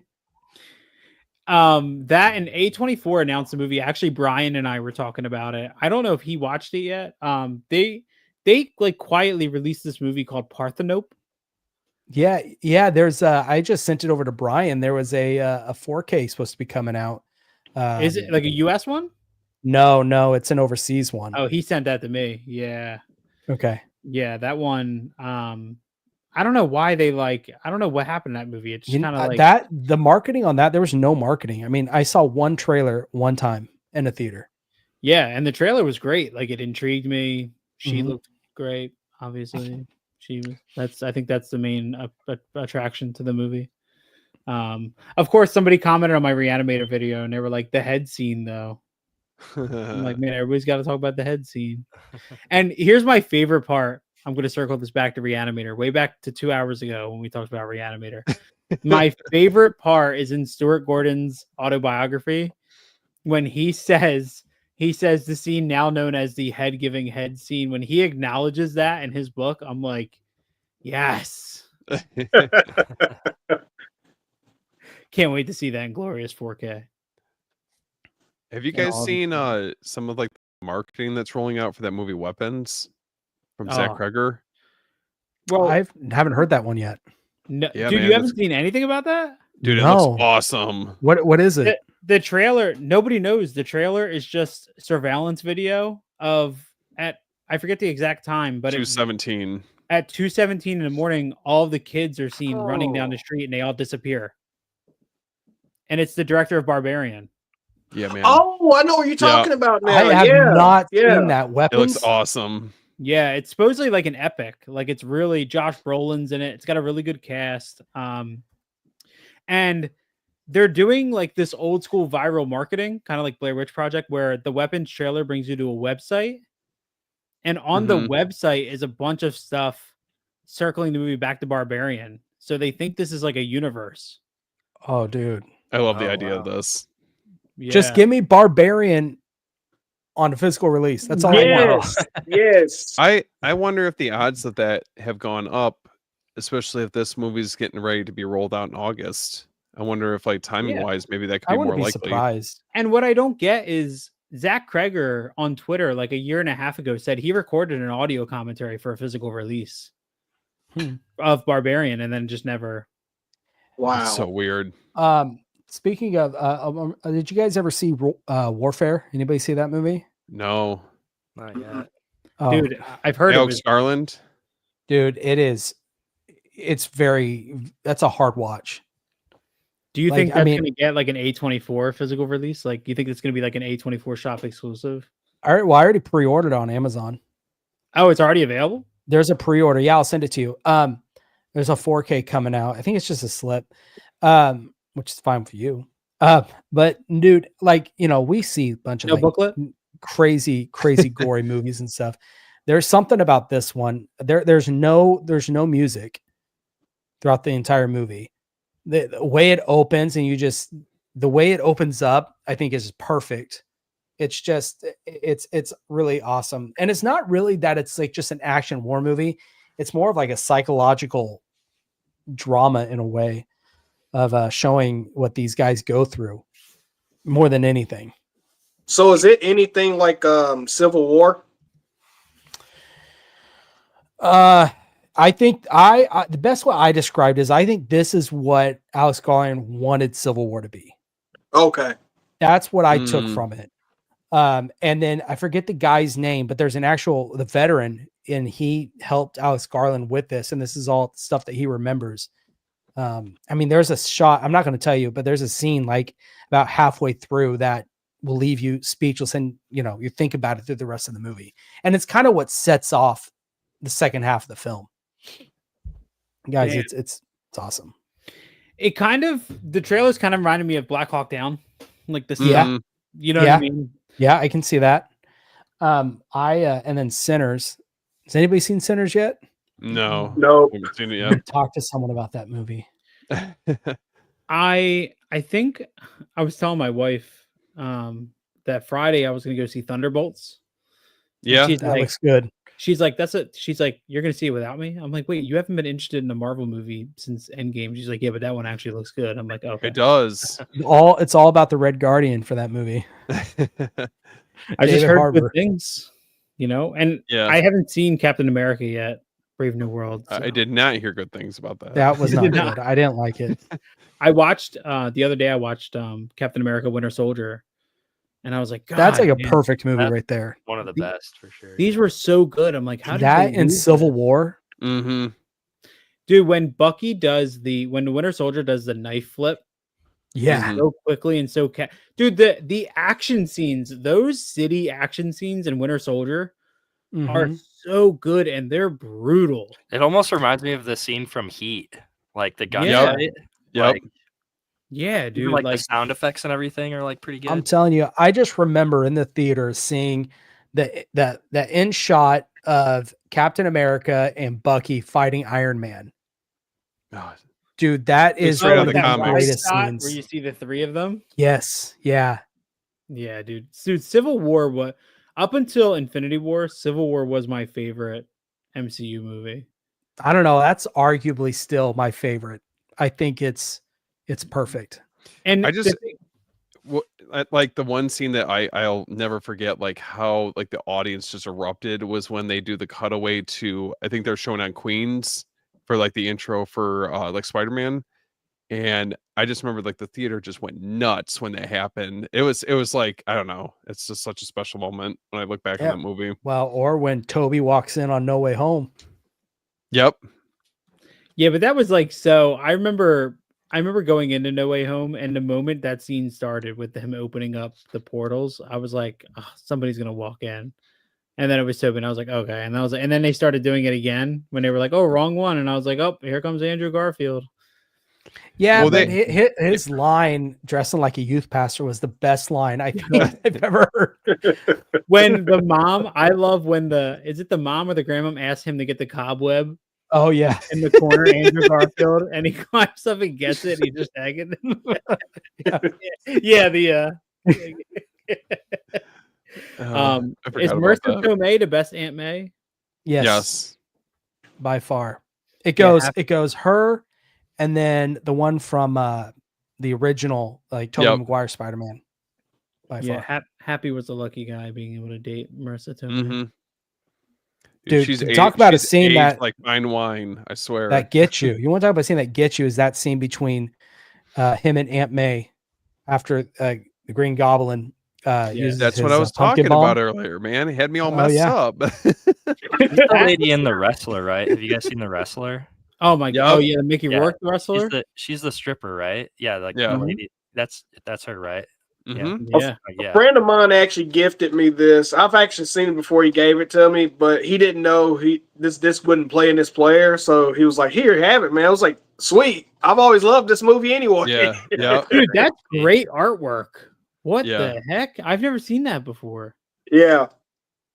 I'm trying to see if that way it don't blind you, but man, that's awesome. The theatrical one, that artwork's great. Yeah. Did that ever get a 4K? No. No. That movie doesn't get talked about enough, but I don't think Mickey Rourke. I wonder if A24 owns some of the Aronofsky stuff, because it was so weird that they put out Pi. Oh yeah, I thought it got one of those, like the barcode boxes, Yeah, because Requiem for a Dream got a Studio 4K, but Sunshine, or not? No, that was Danny. What was the other movie that Darren The Fountain? Yeah, The Fountain. That one never got a 4K. The Wrestler, Black Swan. Did Black Swan get a 4K? Oh man, Black Swan needs it bad. Yeah, it's been so long since I've seen that movie. So creepy. Yeah, even The Whale didn't get a 4K either. But I don't think The Whale needed a 4K. It wasn't. Anyone see that? I never saw that. Yeah, The Whale was great, man. It's really hard to watch because you're I don't know if it's everybody, but I hate watching movies where people are doing something wrong and they're hurting themselves, but they keep doing it anyway. Mm-hmm. And that's all the scenes of him eating. It's so painful because it's not coming from a place of hunger. It's coming from a place of he's hurting himself. Mm-hmm. And there's so much of that where every single time he ordered this extra large meatball sub, I would just be like, oh, this movie's driving me nuts. I just remember Requiem for a Dream. I just felt so gross after watching that movie the first time. I was like, these people are all no one's walking away from this unscathed. Dude, Before the Devil Knows You're Dead. Have you guys ever seen that? That's the Philip Seymour long time ago. Movie. Does that have a Blu-ray release? Because that was directed by Sidney Lumet. Hold on, let's see if that even has a what the hell is Before the Coffee Gets Cold? My worst fear. Oh, Shout Select put it out. Before the Devil Knows You're Dead. Yeah, 1867 right now on Amazon. That's Ethan it, Chris. Hawke, Marissa Tomei, Albert Finney. There we go. Let's see. What's the next theater experience you guys are looking forward to? Because I feel like it's been kind of a little bit more low key lately. I'm excited for whenever the next Dune is, of course. Mm-hmm. I want to see that Legend of Ochi. That's another A24 movie that looks good. Mm-hmm. When's that? Was Little Creature? Odyssey. Oh yeah. I want to see Odyssey. That's a long time from now, man. It's okay. Was that Nolan? Yeah. Yes, Nolan. Yeah. Have you seen the pictures of Matt Damon beefed as hell? Yeah, dude. Yeah. I'm really excited for Jurassic World Rebirth. Yeah, I think that's going to be a good one. Really excited for that. I'm excited for Predator Badlands. Okay. What do you think? Yeah, let's talk. Yeah, I want to know that. What? I don't know. I Okay. think that trailer looks great. What? Okay. Where Just do you looks think that weird. this one? I know. Where does this one go? Because I feel like it wasn't really what I was expecting, at least just based off the trailer. I heard that there's rumors that people have seen some shots in the trailer that they think they're going to bring back the whole AVP thing. I love that idea. Okay, so we all saw Alien Romulus, right? Yep. For the most part, the Yeah. android character, her friend, the android, when he reset, remember his eyes rolled back. The Wayland it showed Yutani. That's what you're Wayland. talking about. Yeah. That is the scene of it when Ellie Fanning is shown in the trailer and her eyes roll back. That's there. So that's how they're attaching it. So she is an android from that company, from the Wayland. I forget the second name. Wayland Yutani. Yutani. Yeah, Wayland Yutani. Yeah. So that's how they're connecting the Alien and the Predator franchise again. But we knew they were going to do that because Fede Alvarez and Dan Trachtenberg said both of them were interested in co-directing an Alien vs. Predator movie. They already publicly said that. Well, where does this take place, like timeline wise? I think this is like a separate story in the same universe because this is a really young Predator. Mm-hmm. That's why it looks different. People have complained that it doesn't look like because it's young. Yeah, it's like a 20s. And he's got his like dreads pulled back. I saw people complaining about that. He's got the nice shaved side. Shaved sideburns. Got the fade. His voice is cracking. Hey guys. Like on what was it on Monsters Inc? You're so awesome. His roar has a crack in it. That's fucking funny. I know. I mean, I thought it looked. I mean, it looked beautiful. Like there were some incredible shots. So, do you guys think that then we would get like a follow-up to Alien Romulus before we get like the proposed crossover? Oh yeah, Fede Alvarez is they're already working on the sequel to Romulus. Oh wow, okay. And it's not attached. Like he said, it's not Alien Romulus. They were still trying. Like he was still doing his, wanting to kind of exist in the Ridley Scott world. This one, he's going full Fede Alvarez. Oh, good. Okay. For it. Yeah. I know a lot of people complained about like all the fan service in that movie, but I thought it was awesome. Like the shot when Kaylee Spaney comes out with like the pulse rifle out of the elevator, I was like, yes. Yeah. Her get away from you, or the get away from her, you bitch, took me out of the movie. It was. Well, see that it was the android, wasn't it? Who said it was her. She said it. Was it? Why no, I think Steve's right. I think it was the android. That's why I was just like, "There's no way." What? I don't know. Whoever said it, it was terrible, and it took me out of the movie. Yeah, that's the only thing that I didn't care for. Other than that, but the rest of the movie. To go back to what I think Steven, you asked about, was it you or Chris who's next big theater experience? Yes, me. Tron Ares. So when is that? Later this year. I think so. I just visually it looks phenomenal. Yeah, all the red. Mm-hmm. Yeah, all the red looks red. Dude, the shot of the comes out in October. Like blade cutting the car in half. Yeah. Yeah. There's some cool stuff in that. I'm not a big Tron fan. I like the roller coaster. That was fun. Yeah, I don't know. I've never been over there, so it's like 10 seconds long, but it's like you wait in line for 45 minutes and the ride is I think like 52 seconds. Dude, speaking of rides, how about the Dark Universe over in Universal Studios? We'll be there next June. Anybody want to go? Meet up at the Epic Universe. I'd be down. Wait, when are you going? Going to be in Florida, or isn't there a park in California too? Is it? Yeah, that one's in Hollywood, but this one's in Orlando. They're building that in the Florida one. It just opened. Oh, yeah. Okay. They've got the Ministry of Magic, the Dark Universe, Nintendo, and then the How to Train Your Dragon. Yeah. And that Ministry of Magic one looks pretty sweet, though, I will say. Yeah, the Monsters one. We haven't watched a full ride through video yet, but we've seen some clips. It looks pretty sweet. The animatronics I watched it are the other insane. day. Yeah. So, and there's a lot of cool like little things like every so much time the windmill catches on fire. Mm-hmm. There's like all this cool little stuff. Look, we can all meet up at Universal and we'll eat some shawarmas. No, we got to go to. There's a steakhouse in a dark universe called Das Steakhouse. You go there to eat. Jordan, I think you should bring all of your Hammer leather-bound deluxe editions and take a picture in front of it with them. That doesn't work. That's Hammer. That's not Universal. Who cares, man? Same thing. Vibe. All about the vibe.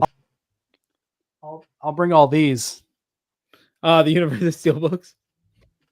The guy at TSA is like, "What the fuck are you doing, dude? Don't worry about it. Don't worry about it. Exactly. The sirens are all going off. Yeah, you wouldn't understand. Metal like you got 3 pairs of underwear and you got 19 Steelbooks. I don't know what's happening here, man.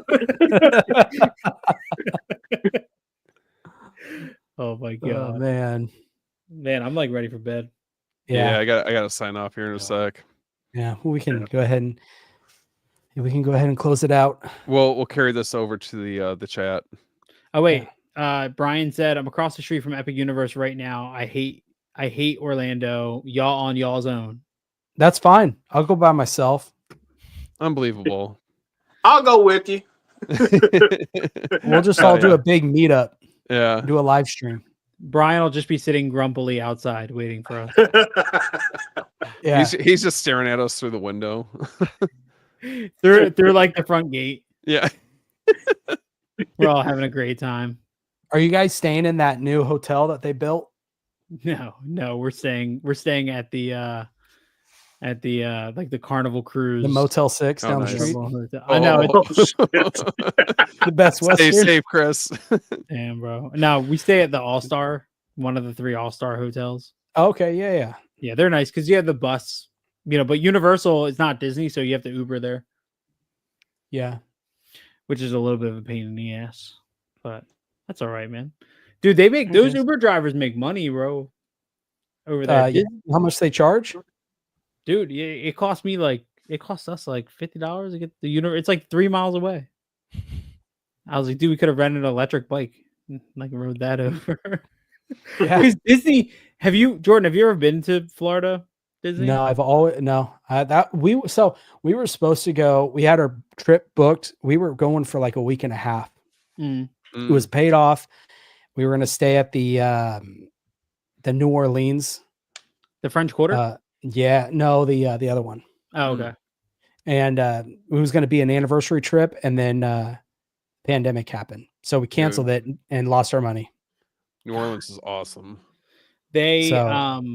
So there's this funny thing where in Florida, the Disney, like all the road, it becomes like its own city almost when you get in. Like every road in Florida is shitty except for the roads in Disney. Like there's a clear distinction where like the roads are brand new the moment you hit Disney. It's crazy, dude. Well, hey, you could same thing with Anaheim because in California, because Anaheim is ghetto. You got like a perimeter of Disney, right? And it's the funniest thing is once you hit kind of Disney property, you got really nice like concrete brick siding, like on the side of the highway with art all in it for city in Anaheim. You go right past into Burbank and it just dips. Yeah. It's the funniest thing. Yeah, it's really like a culture shock every single time we go to Disney in Florida because I'm like, oh, everything's so perfect here, and then right outside, like, or not Burbank. Yeah. I'm sorry, in Orange. It's Orange County. Yeah, it's no. There's a city called Orange. So there's Orange County, and you have like Anaheim. There's a couple little different spots, and then there's a city called Orange, which is like right next to Anaheim. It's like the next city over. But that's that so place weird. is. Mm-hmm. We have Jersey has the oranges. It's East Orange and West Orange, and they're like the worst place to go. Like you don't want to be caught there night or day. You know what I mean? Well, in Florida, isn't there an Orange County in Florida? Is there? I think so. The only reason I know Orange County, California is because a bunch of bands that I listen to. Actually, the band tattooed on my arm is from Orange County. Who? Stick to Your Guns. Heck yeah, dude. It's my favorite band. My favorite band ever, and they're from Orange County. Well, them, and then I don't think I think they're from right outside Lionheart. They're right outside. I think they're. Oh yeah, I know Lionheart. Yeah, I think they're around the Orange County area. They're growing up in the hardcore scene was really funny because West Coast hardcore had all the rap influence, and then New York hardcore was like the beat 'em up, like Madball. Yeah, Madball, Hoods. Yep. Oh, dude, Hoods. What was it? What movie was it? There's a movie where what's her name? What's the singer's name? She did a song with Eminem. Love the Way You Lie. What's her name? Rihanna, where she's wearing a Hoods shirt in the movie. Oh, no way. Yeah. Dude. So funny, before we log off, funny story about Hoods. We used to go to a venue here in South Jersey. It was like almost like a motel, but they had this open lobby area where they used to hold shows. And Brad was his name. He was one of the promoters in the area. I saw Hoods there. It was called the Franklinville Inn, and we saw Hoods, and it was a wild show, right? It was such a good time. Great pit all night, just good times. I was gonna ask if you're one of those dudes who's in the pit like throwing elbows and stuff. Oh yeah, bro, yeah, for sure. Land dancing or whatever they called it. You knocking kids out. You're not gonna find a better hub for violent hardcore music than like New Jersey, New York. Yeah. When I went on tour with my friend's band, every state that we were in that wasn't Jersey, people were like, "Fuck, there's New Jersey kids here." Like, yeah. But we saw Hoods, and Hoods ended and whatever. I hung out in the venue for a little bit, and then as I was walking out, Brad was at the table that you paid to get in, and him and the singer of Hoods were kind of like arguing with each other. And I was like, oh no, I was like, this doesn't look like it's good. And then the vocalist of Hoods pulled a gun on him. Wow. Because I guess Brad was trying to like finesse like whatever out of the door money. Yeah. And the singer from Hoods was like, well, I was going to make a deal with you, but like now you're just going to give it all to me. And then they just took all the money and left. Yeah, look, so it's in the movie Battleship. What, the Peter Berg movie? Oh, look at that. Hell yeah, dude. Yo, Terror is probably like the biggest West Coast hardcore. Yeah. I've seen them a few times. Your way, Steve, your way too. You guys got a good little hardcore scene going on. I remember like I know it's not hardcore, but the Black Dahlia murder was like them and See You Next Tuesday were the couple big ones from like the Detroit scene. Yeah, and then Boston as well. Like you had a lot of I saw Have Heart in Boston. Was Trapped Under Ice from there? Trapped Under Ice was from that area as well. Blacklisted was from that area. So there was a lot. There's a lot from Ohio. Ohio's a big one. That's so weird to me that Ohio has Ocala, Florida. It seems like there's a lot there too. Well, I think a lot of that's because of A Day to Remember. Well, I know, but it seemed like there's a lot of bands that got signed out of there. And yeah, it's probably from A Day to Remember. Yeah, it was like all those like the Trust Kill, Rise Records, like all First Blood. Oh my god, dude! I used to love the pop punk scene. Dude, First Blood was always a favorite of mine, but then it got super political. And I remember I was going to go to one of their shows, and they were like, they made a post, and they were like, if you're not vegan, like we don't want you at our shows.